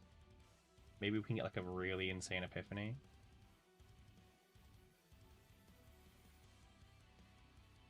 This one is always pretty good, right? Yeah, this is always pretty good. The chance to cost like 0 AP is really, really strong on this card. Like without a doubt, we always need it. Okay, so he's got Forceful. Yeah, he's got Forceful right now. Okay, so if we play this Trickery Strike, we actually play this card for free. Right? Oh, another combatant card. Oh, I can't read apparently. Okay. So what's yeah? So he's got Forceful as his debuff. So Forceful is a little bit of an annoying one, right? Because Forceful is just gonna like mess up some of our combo plays specifically, but it's fine. I think we've got like a really, really strong run to the point where we don't really care about Forceful. Yeah, we can just like generate tons of AP here. Start drawing all these attack cards. And we can even Belligerence here to keep drawing 2 as well. We do have to watch this flash slash animation every single the mythic animation every single time we play it. Okay. Play this on the Growth Excel.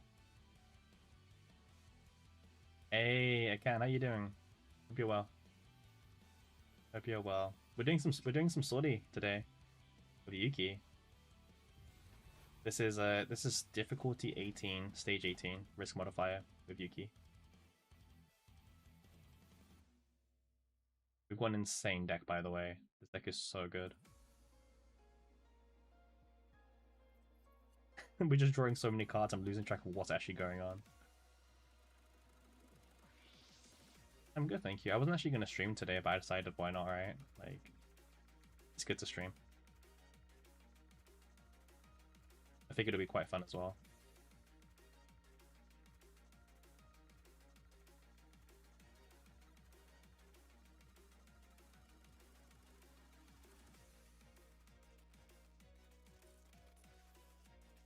Well, you don't dare to fight over difficulty 12 with Evil Heidenry because you realize the bosses get buffed. Yeah, the bosses get giga buffed on this difficulty. Like, we're talking crazy buffed. Yeah, I usually do 30 out of 30 with Heidenry E6, so I was like, well, why not try this difficulty, right?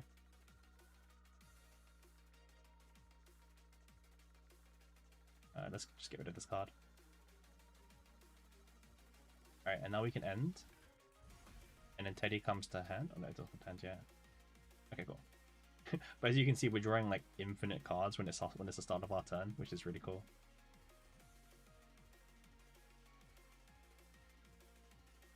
We have so much draw power in this deck, which is crazy. Yeah, you can predict what debuffs you're gonna get. Yeah, that's like yeah, being able to choose the boss you want to fight against in Sortie is such a huge change. Full draw engine, right? That yeah. Yeah, what's happening is we have 3 cards that all say on shuffle move from draw to hand. So whenever we shuffle our deck, this card comes to hand, this card comes to hand, and this card comes to our hand as well. And also this card comes to our hand. So on shuffle, 4 Yuki cards will specifically come back to our hand. And you end up getting like this. Them out? Yeah, it's crazy. We managed to make a really strong deck. Like, look how much damage he's doing. It's actually pretty good for Yuki standards on this difficulty. Yeah, so now we've got 0 cards, which means when I end the turn, we're going to get a full shuffle. And again, all those cards will come back to my hand guaranteed.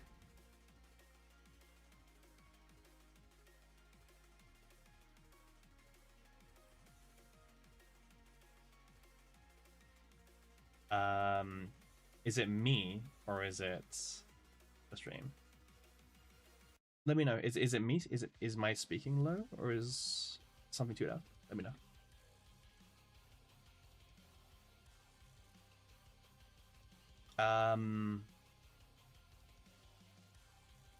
That's a good question. I'm not too sure.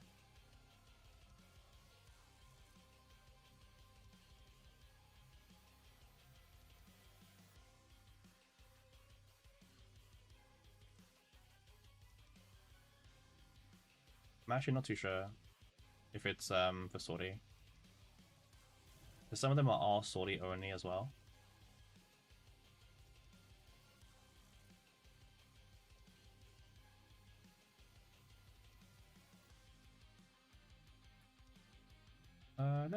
Let me look into that for you, okay?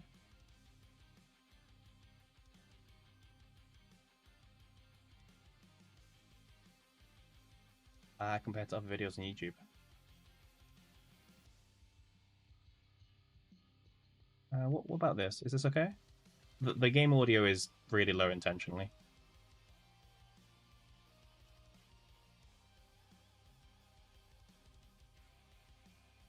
Yeah, in game is pretty much turned off.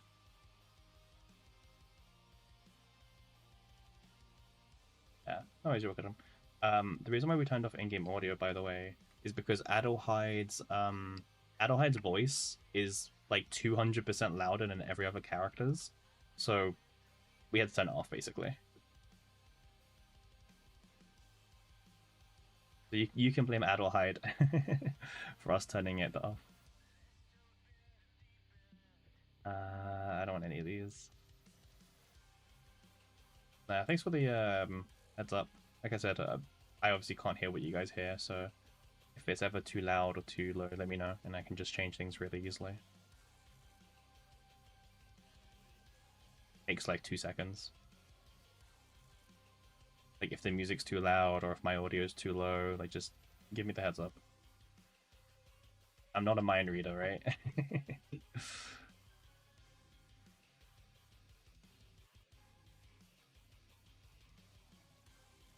Yeah, let's just keep playing our cards, right? Actually, I keep forgetting about this card. I keep misplaying it. Misplaying it.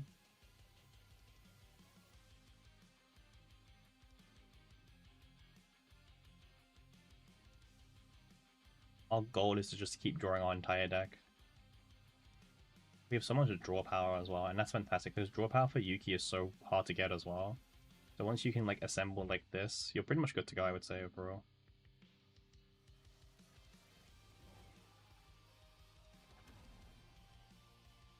Can I tell you what teams does Adelheid fit into? I assume you're talking about for save data modes, right? So like, so for save data modes, what team does Adelheid can fit into?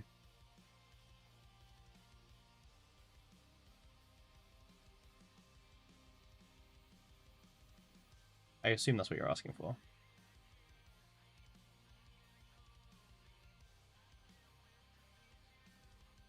That crit though. Yes, save data modes. Adelheid is like a very like generic draw power supporter, but she's a Vanguard, right?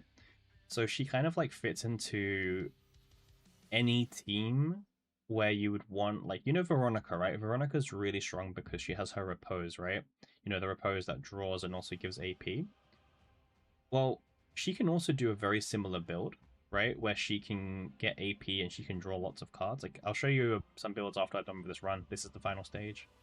Yeah, this is a really strong Yuki build, by the way. Yeah, I'll show you some of my Adelheid decks after. You can see what I've been doing. Alright, let's just keep getting AP. Yeah. Not only the crits, but look at Adelheid's shield. By the way, I feel like we're just never gonna die.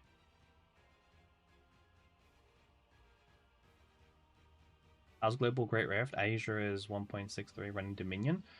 Um, right now we just got 1.62 million, but no Dominion. I'll put it up after we finish this run. Yeah, I'll put it up on stream after we finish this. Yeah, global is now 1.62. We just got a new rank 1. It changed literally like this morning. You almost got Dominion today? Yeah, farming Dominion is really tough. It's not the easiest thing in the world. Honestly, this team is like a god, by the way. Like, when you get Mika and Adelheid, it just feels like it's GG. Like, as long as your DPS is, like, not terrible, how can you lose? Like, actually, how could we lose with this team? Like, I genuinely don't think it's possible.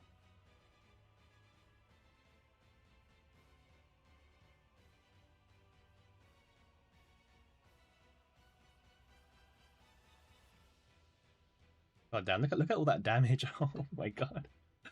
Oh my god! Look at all of Yuki's damage. That's insane. By the way, like, the amount of hits that she's doing now and everything, it's just crazy.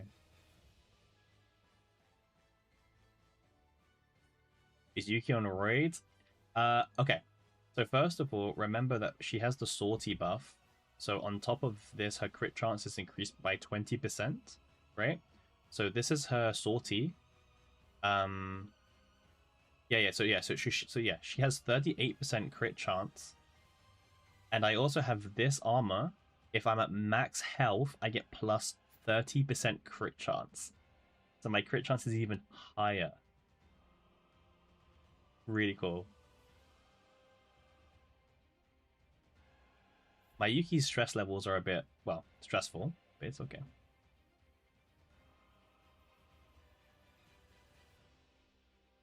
I keep forgetting about the draw 4. It's fine. It's fine. I keep forgetting about the divine we got on that card earlier.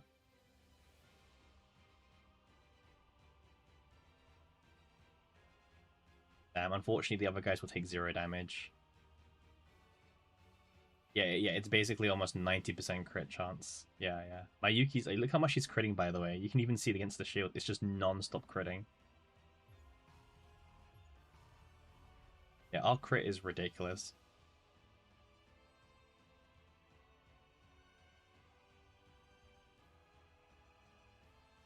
Just so much crit rate going on here.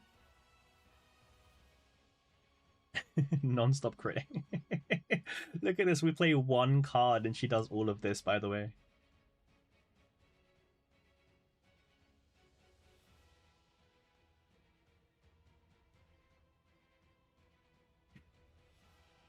Isn't it Tuesday hacks? Doesn't it end like on patch days usually? Yeah. It's not on weekly. Yeah.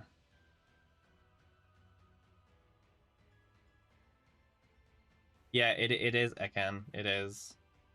Yeah. You know what? That's actually not a bad shout. But I don't know if it's possible against these guys, right?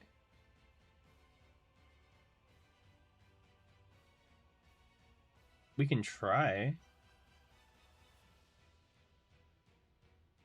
I guess we have to keep ending and praying, right?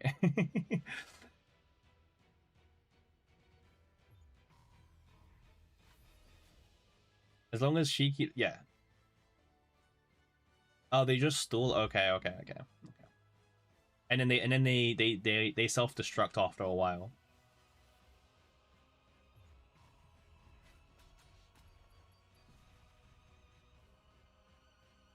There we go. Okay. And now we can just try and get her out of breakdown. There we go. Yeah, really good call. Thanks for that. Yeah, really good call. You haven't seen the self destruct before?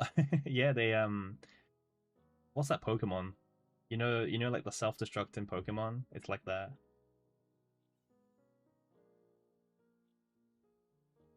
It's literally the same thing. They explode after a couple of turns. They're like, nah, you know what? I'm tired of this.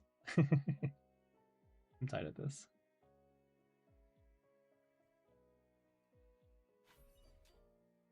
Yeah, so he's about to blow up again. 1,000 damage, but I think we kill him anyway at this point. Let's use this. Oh, Yuki does so much damage. Yeah, they do. Was it always like that, or was that new? Because I thought it was always like that, but I thought I was misremembering. I was like, was it always like that?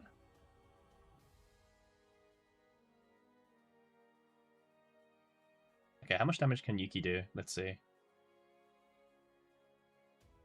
This guy's a lot of shield. God damn. I mean, I guess I never doubt you again, Yuki. Look at this crit. Oh my god.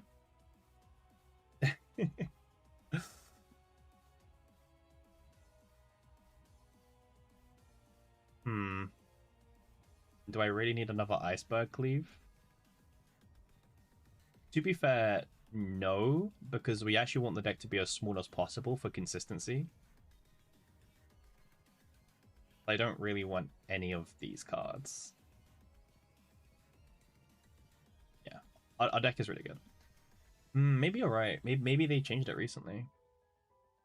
Okay. Let's go grab ourselves a really OP Divine Epiphany.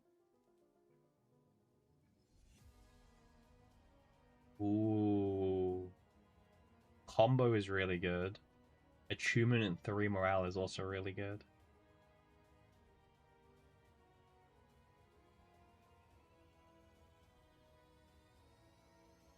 I'm gonna choose the 3 morale for this one. Yeah, damn, those were really good options. They were all really, really good options. Hey, how you doing, Sato? Yeah, this god has some of the most goated epiphanies. Literally, like this god is so good for epiphanies.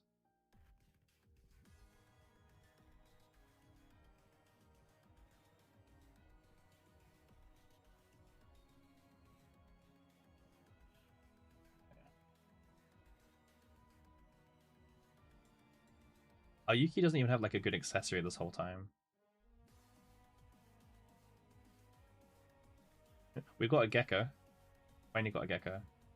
It took a while for us to find gecko, but we finally got one. They mentioned that hacks, but like there's going to be obviously some restrictions on it because otherwise there's like infinites you can do.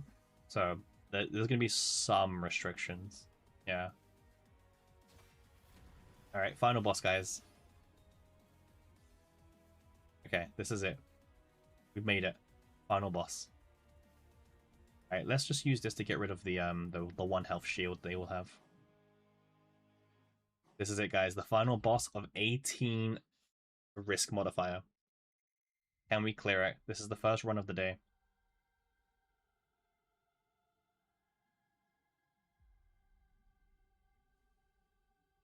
And then now we get to draw until we have 4 cards in hand. Nice. Okay. Pretty good turn 1, I would say. You want to do Attunement Morale with Nia? Yeah, some of them will be quite fun to do. Some of them they have to like rebalance for sort. Otherwise, they like literally infinites. But for the most part, it's quite fun. Oh my god! Like, look at Yuki's damage. That's crazy. Yuki's like not taking any shit today. This is all turn 1, by the way. That was turn 1. We broke his entire shield on the first turn.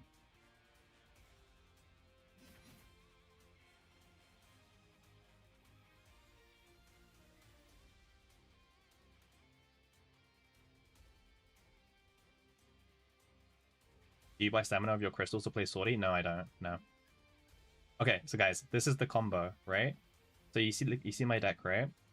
We don't have any attack cards. So what's gonna happen is this card's gonna create a shuffle to put attack cards back into the deck. And let's just watch what happens, okay? This one card.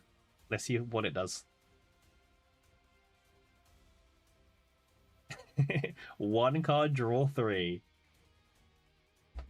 Perfect. Let's do it. Another one. Tricky strike out there. What else do I have in the deck? I have some pretty good cards left in my deck, actually. Wait, oh, we're about to get attacked, and then this will randomly activate. So let's just hold off on that. Do this.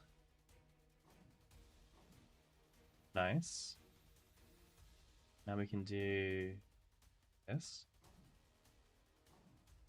Yuki's just doing all of her follow-up attacks now. Okay. Now let's do him. So then this card activates automatically for free. Yep. Okay, we drew the source of water, 3 morale.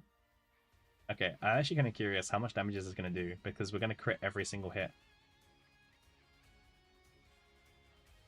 right, let's see. We didn't. The crit failed us a little bit there, considering how high our crit rate actually is.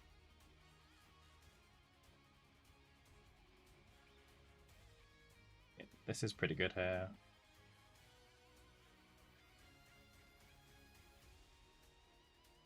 Oh yeah, the heal. I keep forgetting about that item.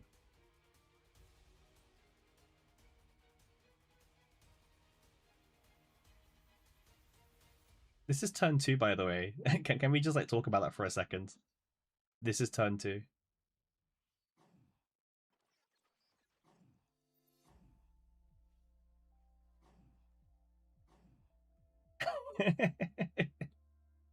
This is turn 2 on risk 18 with Yuki.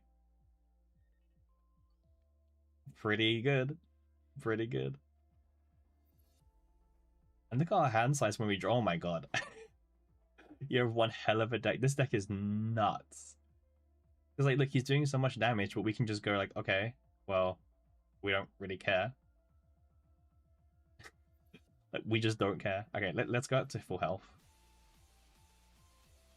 Okay. Draw. Let's just use this. Nice. Okay, now it's Gecko time. I forgot to be full health for the Gecko last time. Let's see what the Gecko can do, okay? You guys ready? Let's see what Gecko can do. Let's see.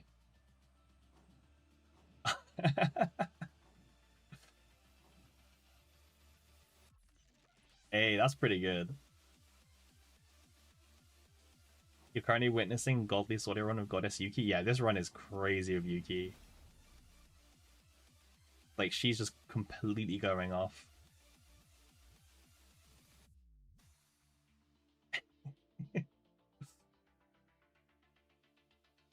Oh, wait. Turn 3 kill, by the way. She's going off. That was probably the most insane Yuki run I've ever seen with Sortie. Damn. Sheesh? Yeah, that was crazy. Alright, let's claim our... Okay. There we go.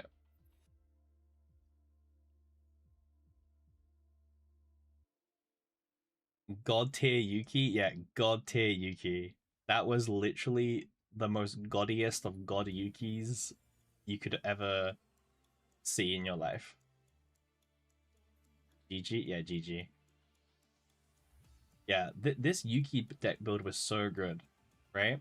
This weapon is so strong. If you're at max health, you get plus 120% damage. Not just to cards, but in general. So all of the follow-up attacks from Trickery Strike and Freezing Blade, they were also getting buffed by the 120. And then obviously we have crazy crit rate. This armor, if you're at full health, you get plus 30% crit rate.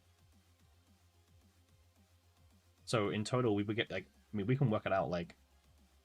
So Yuki gets 10% crit chance, 20% crit chance, and then obviously she has like base. I think it's base 28, right? In Sortie. So 30, that's 58. And then with the armor, my Yuki had an 88% crit rate. Yeah. My Yuki had 88% crit rate if she was at full health. Insane.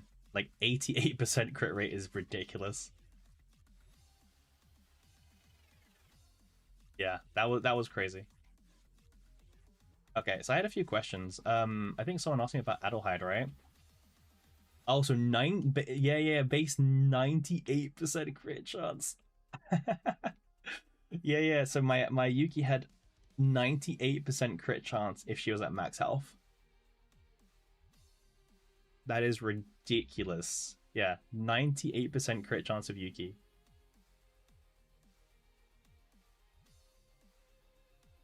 That's crazy.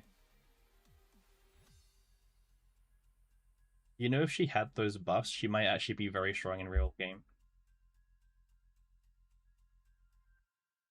Like in like save data modes. If she had those buffs, she'd be really strong in save data modes.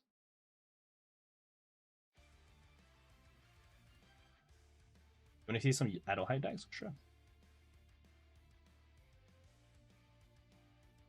Okay, so this is currently what we're working with Adelheid. So Adelheid's got a few different decks that you can make. Her best card, without a doubt, is the Protect Us, I would say. Let's keep dreaming. So, okay. So Protect Us, this one is probably the best one for like general Adelheid decks. This is your draw one. If you draw a Blessing card, you draw an extra card. Because this can get two very strong Epiphanies. This can get 1 AP Divine, or if you get lucky, you can actually get treat as a common card, draw a common card. So you can basically just have it where you have 3 of these with that effect, and then you just play one, it draws the other, and then draws you a card. You play one, you draw the other, it draws you, rinse and repeat, right? So she becomes like a really powerful draw engine, or she can be a really powerful AP engine as well. The only thing is obviously to try and get this like effect right consistently to draw you 2, you do need to play Once Upon a Time, a few copies of it. And ideally you need to be playing this one, the one that generates 3 blessing cards and then it draws you one of them. Or it's going to be like this one. Discard 1, apply blessing 3 times. But this is only good for Diana and Heidi Marie. Not for like general characters, I would say, overall. Personally. So I would like be very hesitant about it. But yeah, like this is really strong. So yeah, that's like one. This is probably like a very basic build if you want to like look at it. It's got 3 copies of draw 1, blessing, draw 1 more, gain 1 AP. We play 2 of them just for consistency. You can bounce between 2 or 1 copy of this. It's kind of up to you. One of the things Adelheid does have is the book. The book is actually like good enough because this is basically 1 mana, in quotations, 5 morale, right? And the reason why I say quotations 5 morale is because it's not really 5 morale. It's like a fake 5 morale. Also, it's only onto 1 enemy specifically. So if you're fighting mob content, which isn't that much in the game, this does lose its value. Just to like note.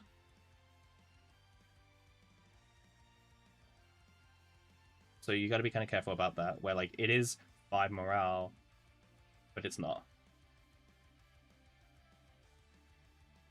Like it's like fake 5 morale. Noted, yeah. There's like no other good epiphany on this card really. Like it's basically the base version or this one that has 2 weaken. I got this one that has 1 vulnerable just because why not? So yeah, this is fake 5 morale. But yeah, this card is kind of up to you if you want to keep it, because obviously you have to have three cards, right? You're definitely gonna have Protect Us, you're definitely gonna have Once Upon a Time, and you're definitely gonna have the book. So the Garden of Secrets is kind of optional if you want to keep it or not. Because all it does is gives you a big shield, a one-time big shield, and it gives you Retain Shield. But if you don't have E1, it's going to cost you 1 mana to play this. And you might find that you don't really have the 1 mana to spare if you're trying to like build a super streamlined deck. And also it takes up another slot of your deck. If this card had Blessing, I would probably feel a bit more favorable towards it. But you can cut it. You don't need the upgrade card. I mean, as a supporter, so as of the latest update, they changed it so Vanguards can actually get this persona. You know the one that we're running on every single controller, the one that buffs a lot of attack cards. So you can get this engraving now. On this build, I kind of missed it, sadly, but I only got 1 of them. But yeah, you can now build your Vanguard characters with this engraving, which is really strong. Like, really strong.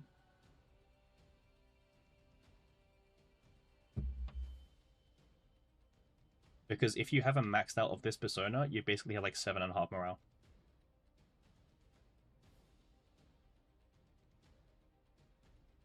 which is really strong. Yeah, so I can show you here. This is actually a run that I got, right? Where I got both.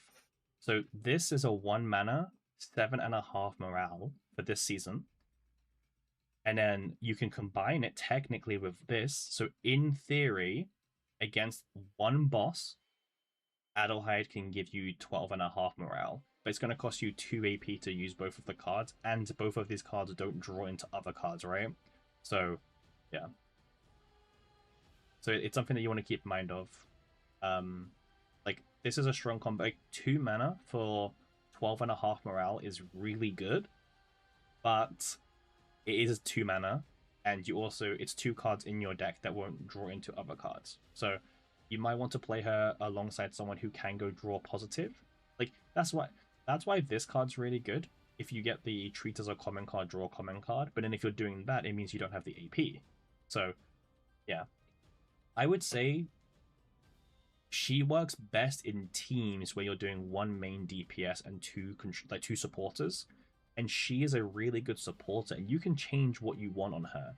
She could be the AP provider, and then you play her with a draw power controller, or she's the draw power controller, and you play her with an AP controller, right? She can like be optional. She's very versatile, very versatile. Depending on the build, very versatile. And also, if you want like some really good consistency, like this Once Upon a Time is very strong.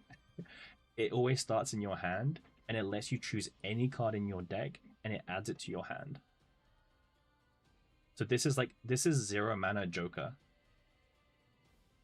0 mana Joker with initiation. Which is so strong. Really strong. How do you know which planets to farm a character for and which mode to use?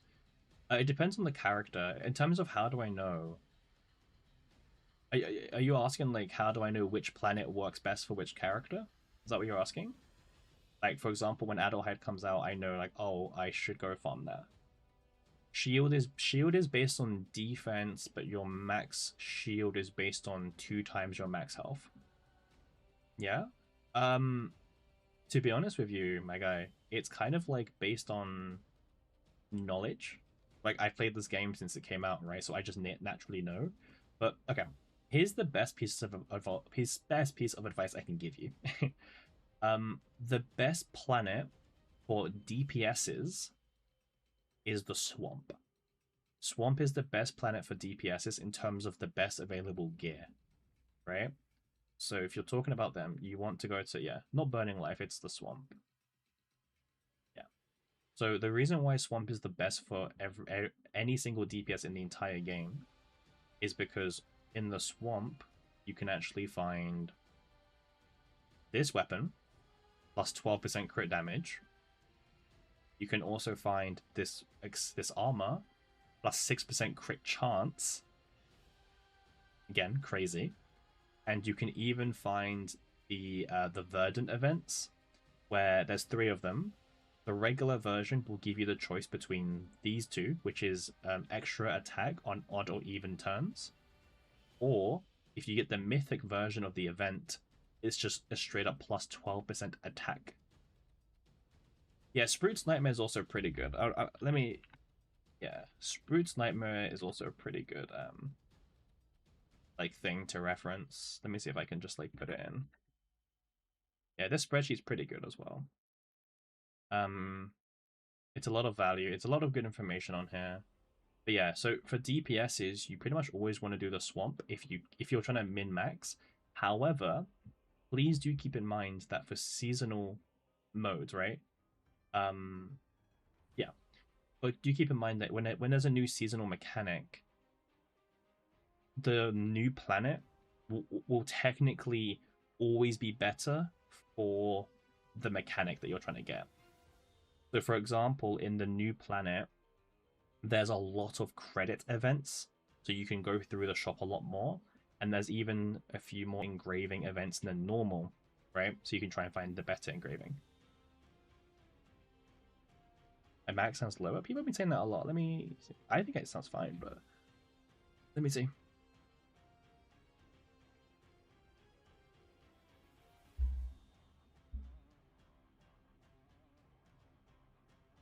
All right, I just increased it. How's this? How does this work for you? Let me know. Is this good? Do you want it lower? Do you want it higher?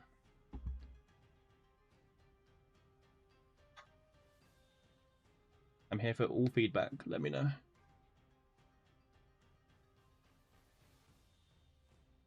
We can turn it up. We can turn it down. We can do more to it.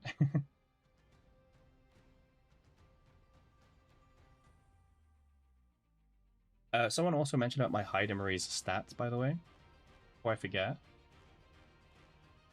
Wait, it was your volume? No worries, no worries. I mean, if it's too loud for people, let me know. Again, I can't hear what you guys hear. So you can hear me fine. Okay. So guys, if the volume is too loud or too low, tell me in chat so I know, because I can't hear what you guys hear. So yeah. Stats. Okay. Hacks. This is my Heidemarrie. She's got 55 crit chance, 190 crit damage, and 47 extra damage. For units that do extra damage, you can basically pretend that this is like crit damage, basically, in terms of efficiency. I think the maths is like for every like 1.5 extra damage, it's like having a crit damage or something like that, or like 1.2. Yours is just washed. How's my attack so high?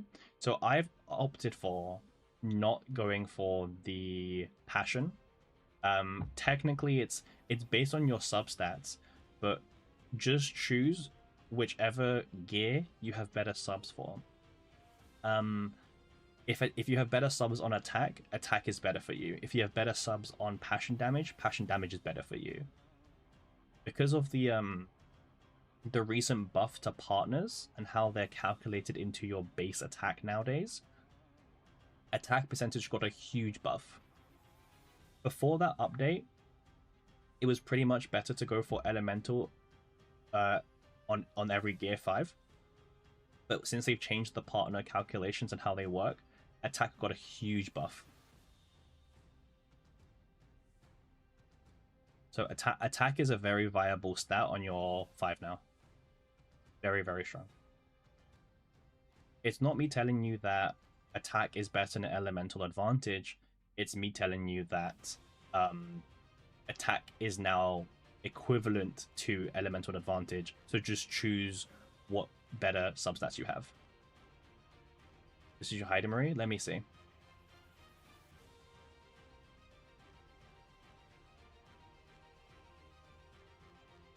Let me see what you send there is. Oh yeah, your extra damage is kind of scuffed. I mean, it's fine, but for these type of units, so I can tell you how I do things. On most of my units in game, I try to build my DPSs with 60% crit chance, 200% crit damage, right? You can see on my like my Rita and my 9, they have that 60-200 minimum, right? This is before I move on. But for extra damage units, I try to aim for 55 crit chance, 190 crit damage, and around 40 extra damage. That's what I try to aim for. I always try to aim for 40 extra damage, 190, 55. You can also do 55, 180, 45. Like my Diana is 54. Well, 55, basically. 180, but she has 54 extra damage. Yeah, extra damage is worth a lot more for them. 40 is a lot? Yeah. But yeah, like this is my Diana. So she has 10% less crit damage, but she has like a lot more extra damage. Right? So yeah, that's how I build my units. I build them like this. So extra damage, 55 crit chance, anywhere between 180 to 190 crit damage, and then anywhere between 40 to 50 extra damage. If you can't get 40 extra damage, then you can do 35, I guess. Like, I've got some really good gear, obviously. I got some pretty good gear. Yeah, the gearing in this game is quite frustrating. It's a very frustrating experience, I think, for most people. They don't really enjoy the gearing system in this game, and to be honest, why would you enjoy a gearing system? You know, like this, right? It's not the most fun thing to enjoy. I think that's like very fair to say. You know, who no one really enjoys the gearing system. Um, like I've been playing Neverness to Everness recently, and I think their gearing system is one of the best. It's not perfect, but in that game, when you get a gear, you get it exactly shows you the substats that you're going to get if you invest into this gear. And in that game, there's no variable stats. So if you get crit chance, it's always going to be the same value. It doesn't change. Because I find this gearing system really annoying. Gearing is annoying, but doesn't feel very important, so you don't mind. You just need it to break into top 10 on Rift. Yeah. Yeah. For the most part, gearing is not that important. Really, that's a huge W. Yeah. I think NTE's gearing system is insanely good. There's a lot of RNG to like get the correct stats, obviously, but you don't have to invest into any bad piece, right? Because you get to see the piece's substats before you invest into it. So if it's a bad piece, you just go, okay, I won't upgrade it. Because in this game, it's really annoying to like have to upgrade pieces to like +3, +5, and then it's a bad piece or something. But to be honest, knowing Epic 7, they will probably add. Yeah, NTE is really nice. Yeah, NTE, yeah, in NTE, you get to choose which dupe effects you want. There's still 6 dupes, but you get to choose which one to unlock. And you get to, like, swap them around whenever you want to. Yeah.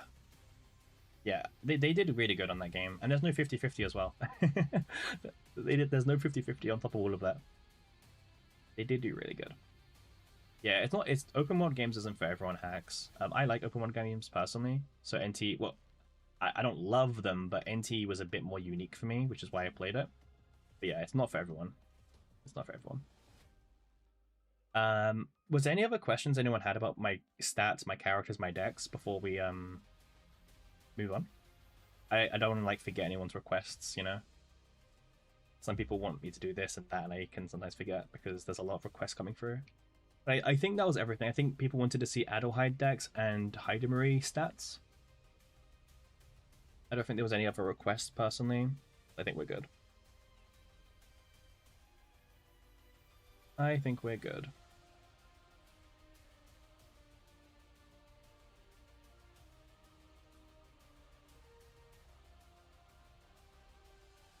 The game sounds tempting to you, but you don't think your device can run it.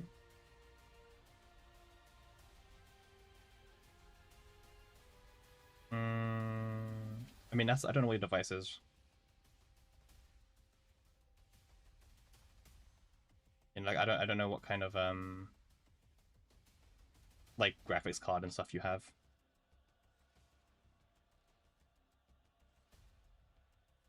Because it's based on that, right?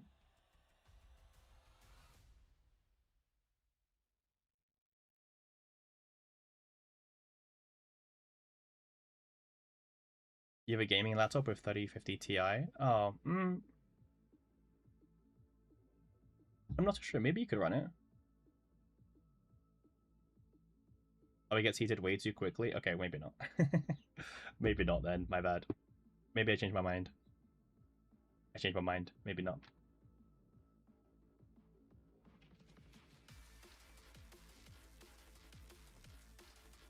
Maybe not. I mean, I don't know. Obviously, it's your device, but yeah. I'll tell you this. I need to buy a new mobile phone. My phone is like struggling to run KL Zero Nightmare nowadays. Like my phone is just barely hanging on.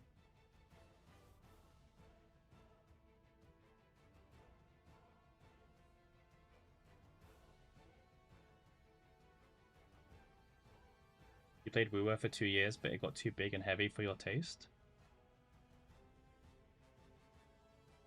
That's fair. I didn't play WoW when it came out. It wasn't my kind of game when I saw it. Oh, my phone's just old. My phone is like on its way out. It's like, yeah, heating issues. The battery life is terrible. Yeah, yeah. It's not the game's fault. It's my fault.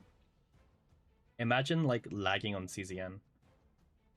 You got bored of We Were in like 5 to 6 hours. The story was just a slug. That's fair. Yeah, I didn't even touch it. All right, guys. I've got a few delegates I need to do, right? Yeah. Who to build? Who to build?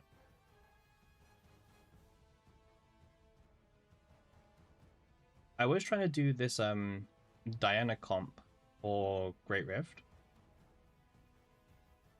like just on the first side. Um, it was okay. Like it was okay. Like the turn one we could do was pretty good. It wasn't perfect. Like let me show you guys how it's coming together.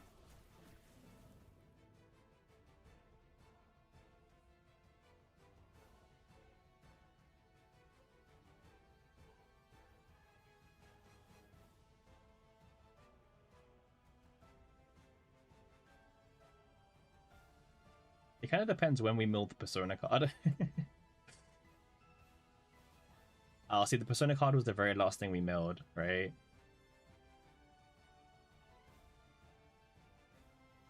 Yeah, like this is okay, but we can do better, guys. We can do better.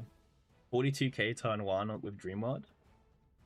Yeah, I've been trying to like min max Diana to see like, can I get her to kill the first side on turn one with Dreamward? Hey, dog, how you doing? How you doing, dog? Nice, we got the Persona card, huge. All right, let's see how this goes.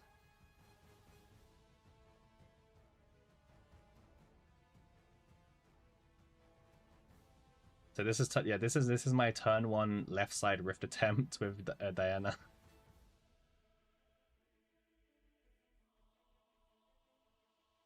Okay, it's doing okay damage. If only we crit a bit more.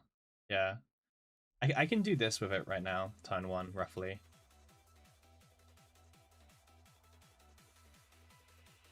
Yeah, this is what I'm able to do so far. It's not bad, but there's room for improvement for sure.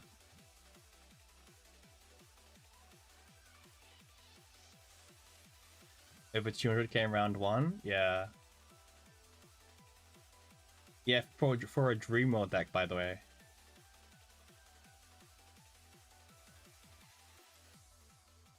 Yeah, 200k for a Dream World deck.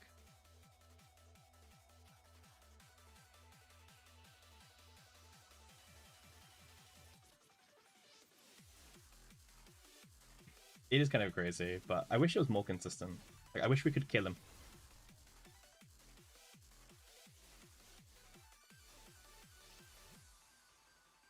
You know if the Umbra Engraving that gives 30% damage to attack cards stacks if you loop it multiple times with the move Persona to hand engraving?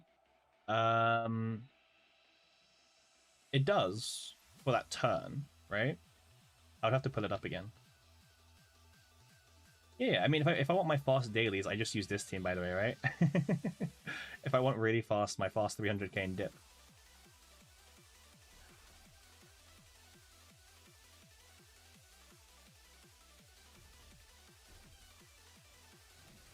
Alright, we need to do Chaos. This isn't time to do Rift.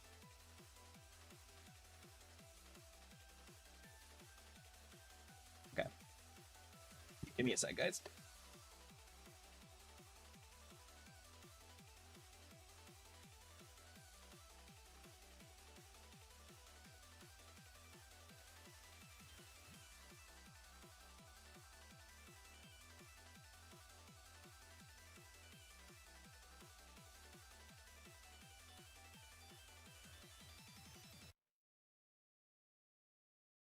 Alright, so we need to, well, we don't need to, but we would like to test out some other interactions. Okay, so for example, we need to do Chaos.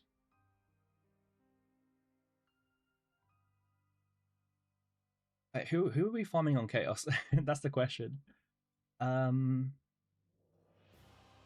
I mean, this Diana team's not done yet, but maybe Adelheid? Try and get an Adelheid deck, like a better one.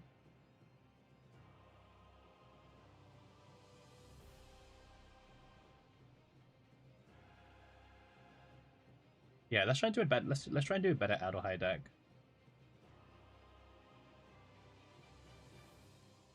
Why not?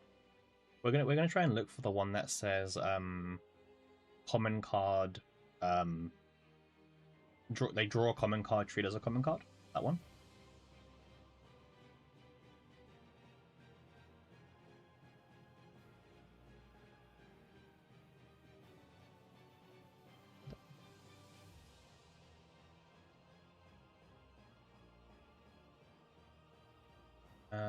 Okay. This doesn't really matter too much. I don't know about you guys, but I'm like struggling to like find stuff that I actually want to delegate with nowadays. Like there's very few things I'm like, you know what? I really want to like use delegate on this.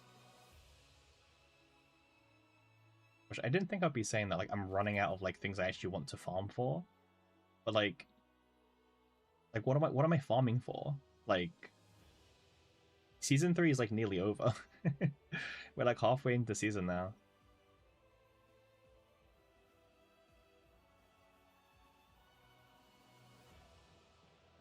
This is good.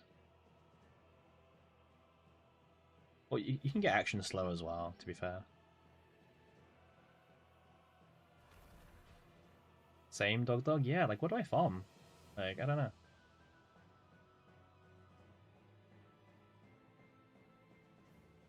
Like, I'm just struggling to like find like a deck that I'm like, you know what, I really want to farm this right now. Because I'm already done with Rift 1, right? Like I've already finished my Rift. I'm top 10 right now, which is really good.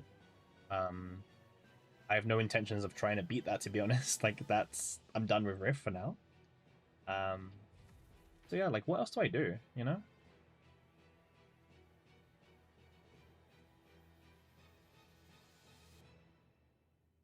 Like what else is like there to do for the Rift season? I mean, obviously next week, well, not next week, the week after we get Tenebria, so that there's a new character to farm for then, but that's not now, right?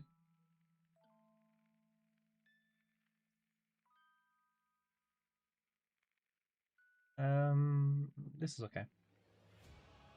You have an issue where many of your units aren't leveled. You spend too much stamina on rolling for divines and memory fragments. But I'm guessing, Dog, you've got all the imported units leveled up, and at this point, the units that you don't have leveled up are units that you wouldn't probably use for anything, right? Like that's the problem. Like you already got everyone that you want done. And at this point, yeah, exactly. Like I'm in the same boat. Yeah, I'm in the same position. The 4 characters I haven't leveled up yet are Lucas, Amir, Owen, and Maribel. And I have no intention of using any of those 4. So for me, it's like, do I even want to level them up? Like, do I even want to build them up? Or do I not, you know?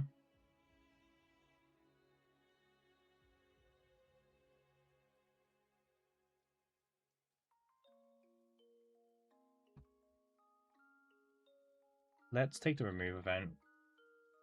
Removes scale pretty badly. Okay.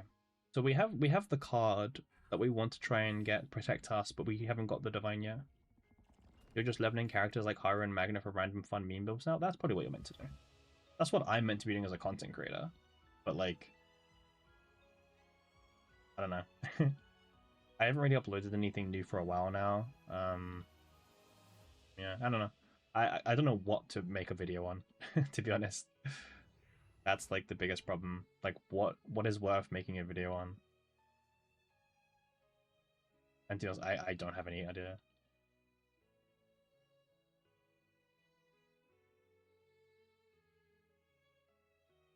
Like, we're in that part of the season where like there's not really much content for content create. Okay, we got it. All right. So guys, this is the event that you always want. It'll give you the question mark question, the cash money god. We're trying to get the treat as a common card, draw a common card on Protect Us.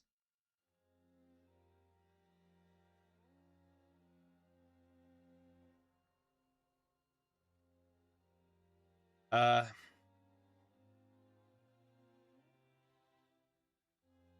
uh,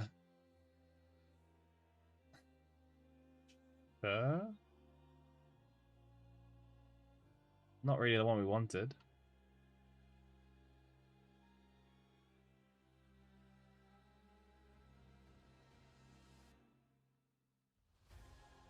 I mean, we're in delegation now. We have to finish the entire run. So we might as well just build a weird deck with this and see if it can work. I guess.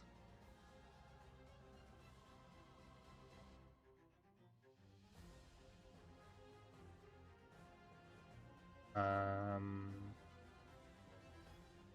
Not the greatest build in the world to get, but sure.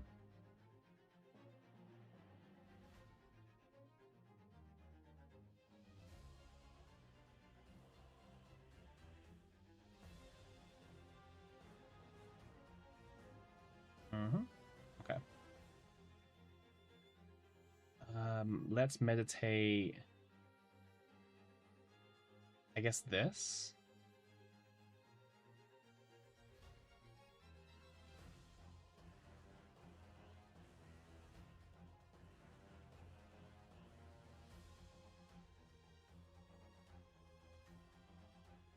Does this card have blessing still? It does have blessing. Hmm. Having combo is just weird. Like, combo is just such a weird thing for that card to have.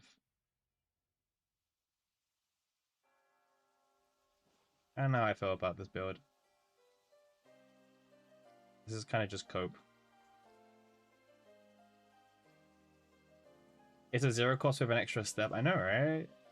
It's like 0 cost, draw a blessing card, but with an extra step. Yeah. I actually don't think it's that good, but yeah. I don't think it's like that strong, but like we found it, right? Yeah, it's like the worst one. I didn't want it. I didn't want this one. This is the bad one.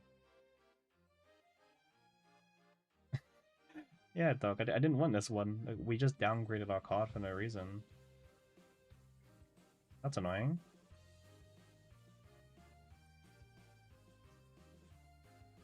Yeah. We've just completely downgraded our own card. That kind of sucks. Um.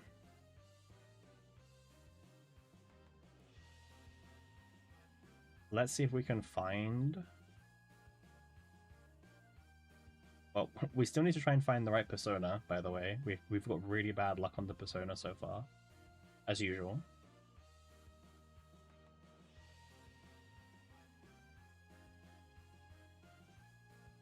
Okay, let's do this.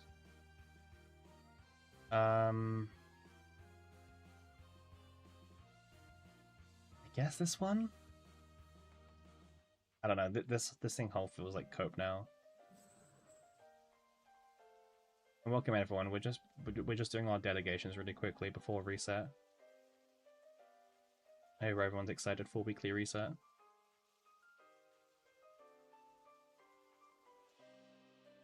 I know I'm looking forward to weekly reset.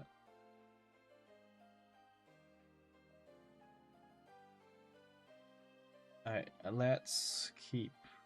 This is like not gonna work as a deck.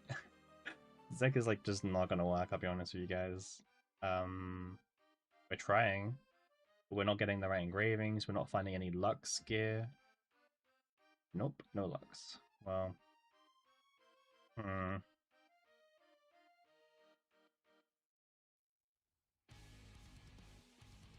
mean, we'll find it. We'll try. We'll try.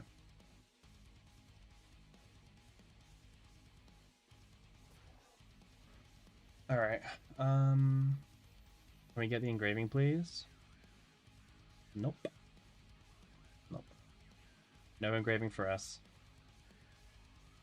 So this run is kind of dead, but we obviously will just kind of clear it because we want to try and get the reward still. Yeah, this last one Lux.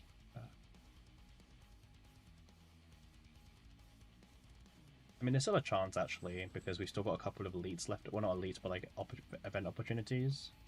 There we go. There's one. Alright. We're getting there.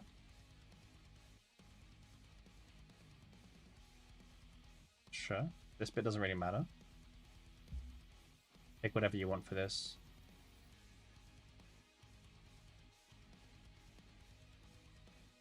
Alright. Let's move on.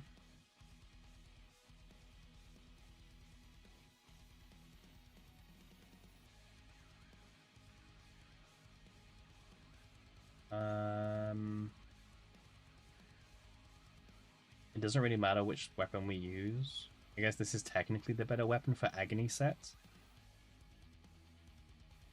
Oh yeah, make sure you guys use this, your last your last item thingy. If you haven't used it already.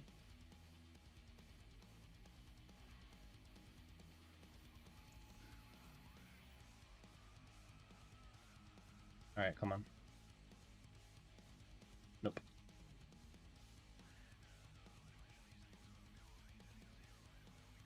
This is really close as well. I'll take the money option.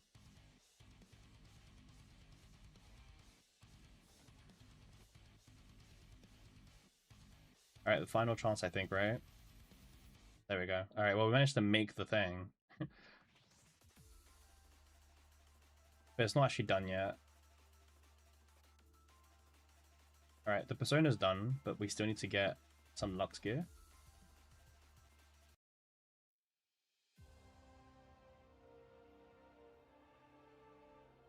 Alright. We need to get like a Lux armor from the final shop for this build to like even work. Not that I think this is a good build anyway. Okay, we missed the copy event as well. Fantastic. I guess we weren't gonna copy anyway. Yeah, I guess we weren't gonna copy the card because we can't. Right, if we don't get a Lux armor in the shop, this is kind of dead. Yeah, this has to be a Lux armor.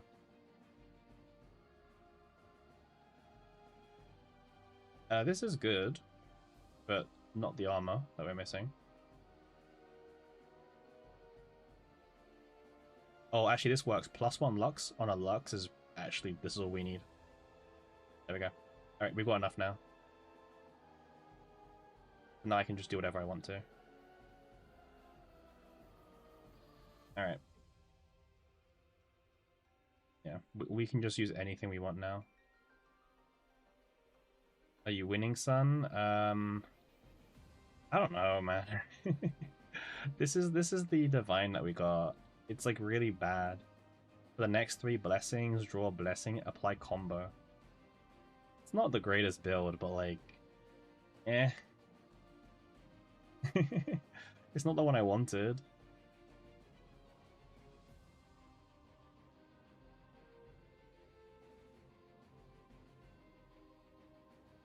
I should have for the 2 weekend. Doesn't really matter.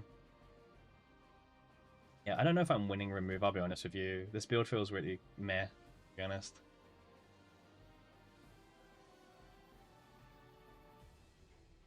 Alright, well, we got it.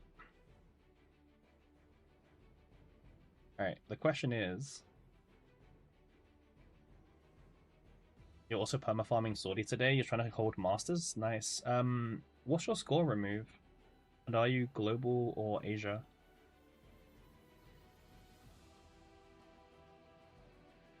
Alright guys, I don't know if we ever will find a use for this Adult High deck, by the way. Like, what's the point of this deck?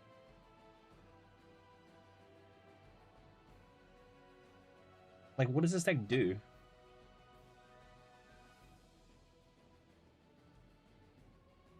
I guess it cycles through every single blessing card, I guess.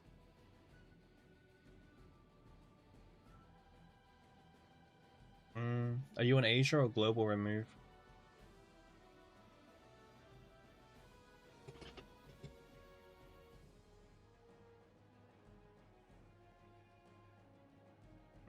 I don't think we're ever gonna find a use case for this deck. It's not that it's a bad deck. It's that I don't think we're ever going to find a use case for a better deck. Like, what is this? Like, what is this deck doing? It just draws blessing cards with combo.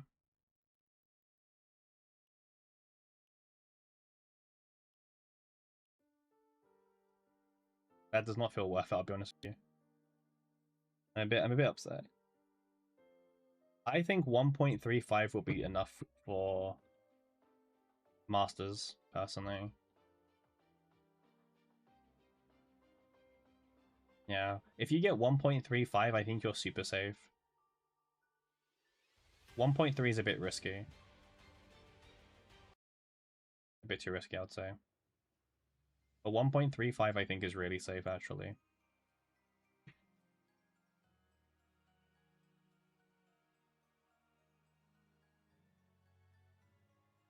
Hmm. Okay. So wait, I wanted to see, does that divine turn into anything if we try to edit it? Oh, this isn't it. Where's my new deck that I got? Here.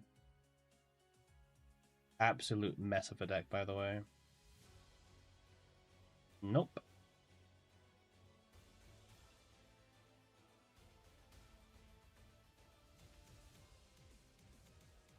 Nope. We already have the draw 3 with this, by the way. I don't really want another one of it. Like, I don't think we really need another one. I already have this.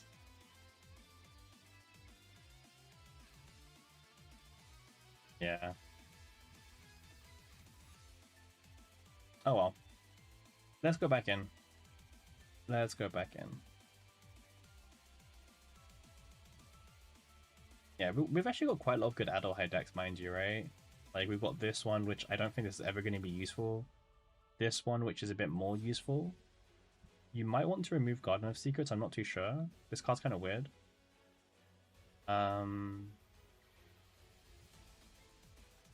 This one is for, like, showcases on YouTube, basically. This is the build I'm using if I'm doing for, like, the YouTube showcases. Because I just get to start with 3 cards in my hand. All APs. This is wrong. I'd want to change this into this one. Yeah. It's good enough for showcases on YouTube. That's like the best guess for this build. Yeah. This one, I don't know why I've got this one. This one's kind of a dud. We can delete this one. Yeah, so this one's got like no use case. This one has some. This one has showcases on YouTube. And this one is for... I have no idea what this one's for, I'll be honest with you guys. In the future, if there's a character who has like 9 cost cards in their deck, this card can like bring those cards down, you know? Yeah, that's the use case.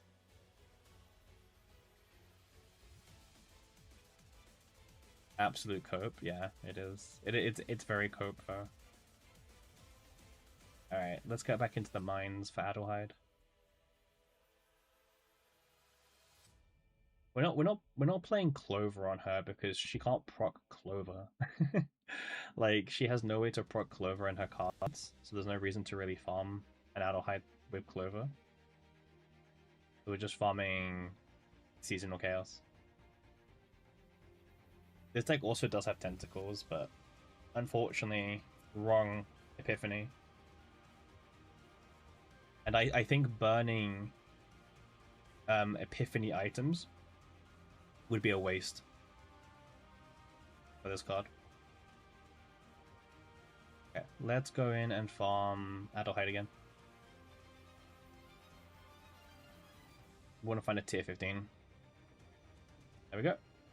Minus credits is a no-go, because you need all the credits you can find. Minus credits is a no-go. 60% credits is... Nah, I don't think it's worth it. I think you just need to reroll every time you get minus credits or something.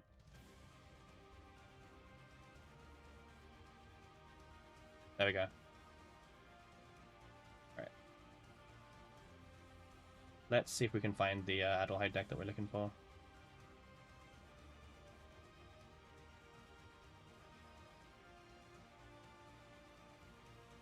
Good start.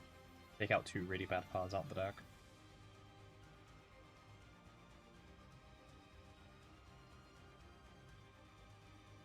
Okay. This is pretty good actually. Start with 2 gear, because the gear can basically just be used on Adelheid. We'll give this to Hyde Marine to help her. We'll give this to Adelheid. Cool. Alright, let's go. Once again, we're looking for the brand new god to Divine Epiphany, the 0 mana draw 2 card on Adelheid. That's kind of like the last build I'm really looking for on Adelheid, and I'm done. I couldn't care less about like min-maxing for Tentacle Cthulhu.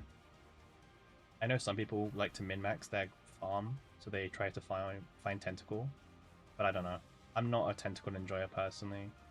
I think it takes too much like time and it's too much re-rolling, you know? Like, for me, if you've got the perfect deck, you've got the perfect deck. Like, I think the perfect deck is all you need, personally.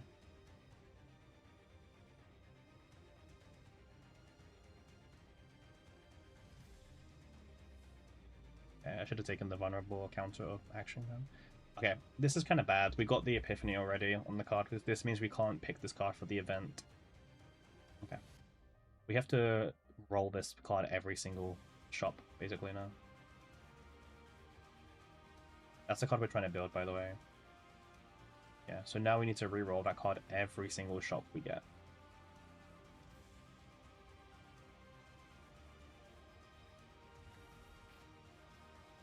I'm gonna sign up for the voting game.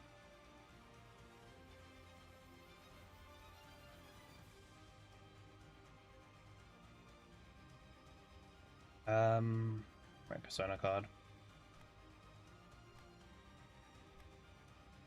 We actually need an attack card as well. Okay, that's pretty bad. Not the greatest start to the run.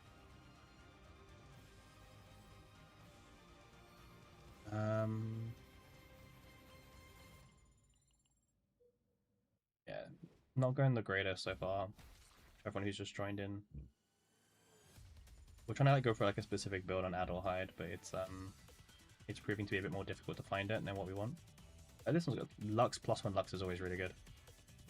It means you don't need to find 3 separate Lux engravings for that Persona card. Yeah, we'll keep it for now.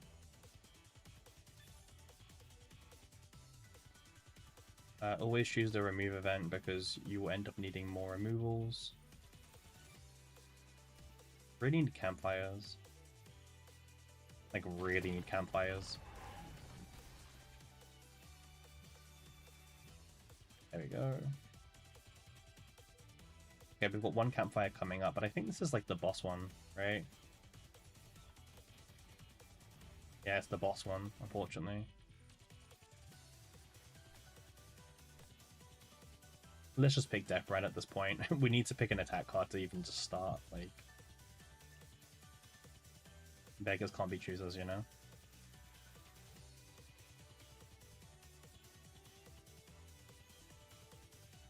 Let's just keep selling any of this stuff.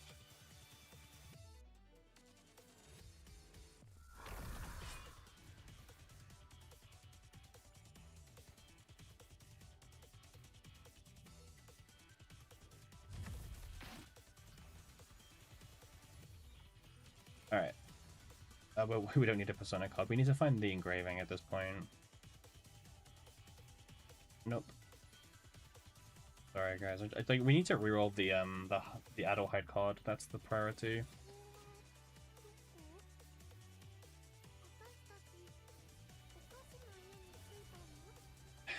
Goodness sake. Initiation?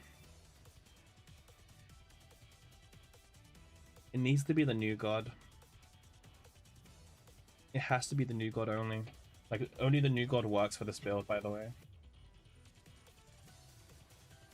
You're farming chaos or watching someone from farm chaos, you're going crazy. Yeah. To be fair, most people who watch CZ and like content creators, we're mostly just background noise, you know?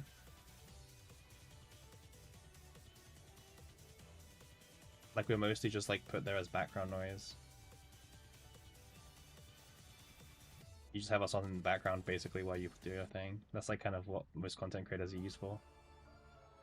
That's what I used to do when I used to watch people. I just had them on in the background, you know?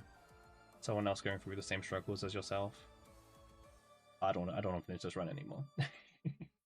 And I know I lose out on some resources, but I just did not want to finish that run. Those decks were not the ones. Yeah, those decks were not it. Yikes. Alright, how's the supply shop going for everyone? How much does it cost to max this? Oh, it's 2,000. But like, oh wait, they changed this, right, guys? You can now merge the thing, right? I've not done it a single time. Wasn't there like a thing you could do with this now? Or is it not in the game yet? Didn't they say you could like use your excess of these to like merge now or something? I could have sworn there was like meant to be a feature coming out that lets you like make these by merging these.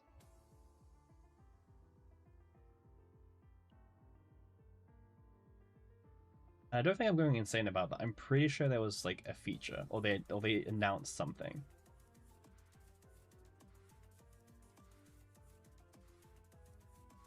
You don't know a dog? Yeah. I could have sworn they said something about, oh, we know a lot of people have like excess of these materials. Well, in the future or in the update, you can merge these now. I'm guessing it's in the future.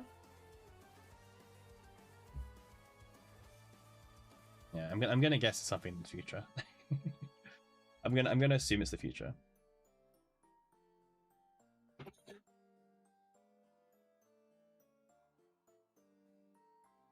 Yeah, I have to assume it's just in the future, you know, by default.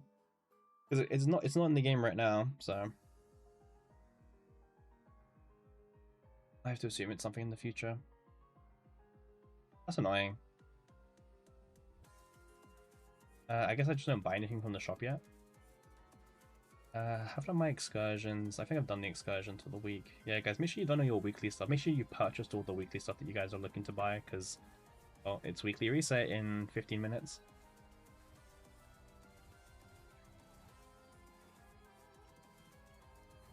That was a really good run we had with Yuki earlier.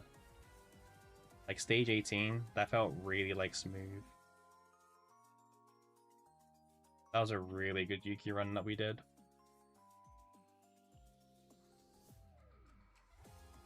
It took a while, but I guess what doesn't, right?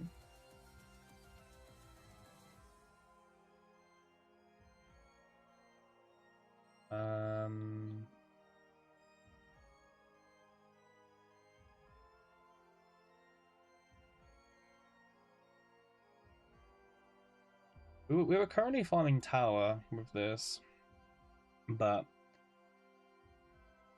yeah, there's not really much else to do regarding tower at the moment. I don't know. I know some people like the tower grind, some people enjoy playing tower, some people don't. It's very like hit or miss.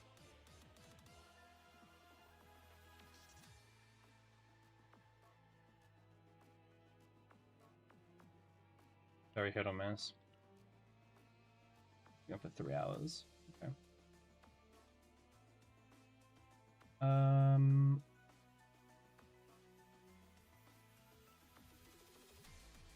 guess we should do another sortie. I guess we should do another sortie.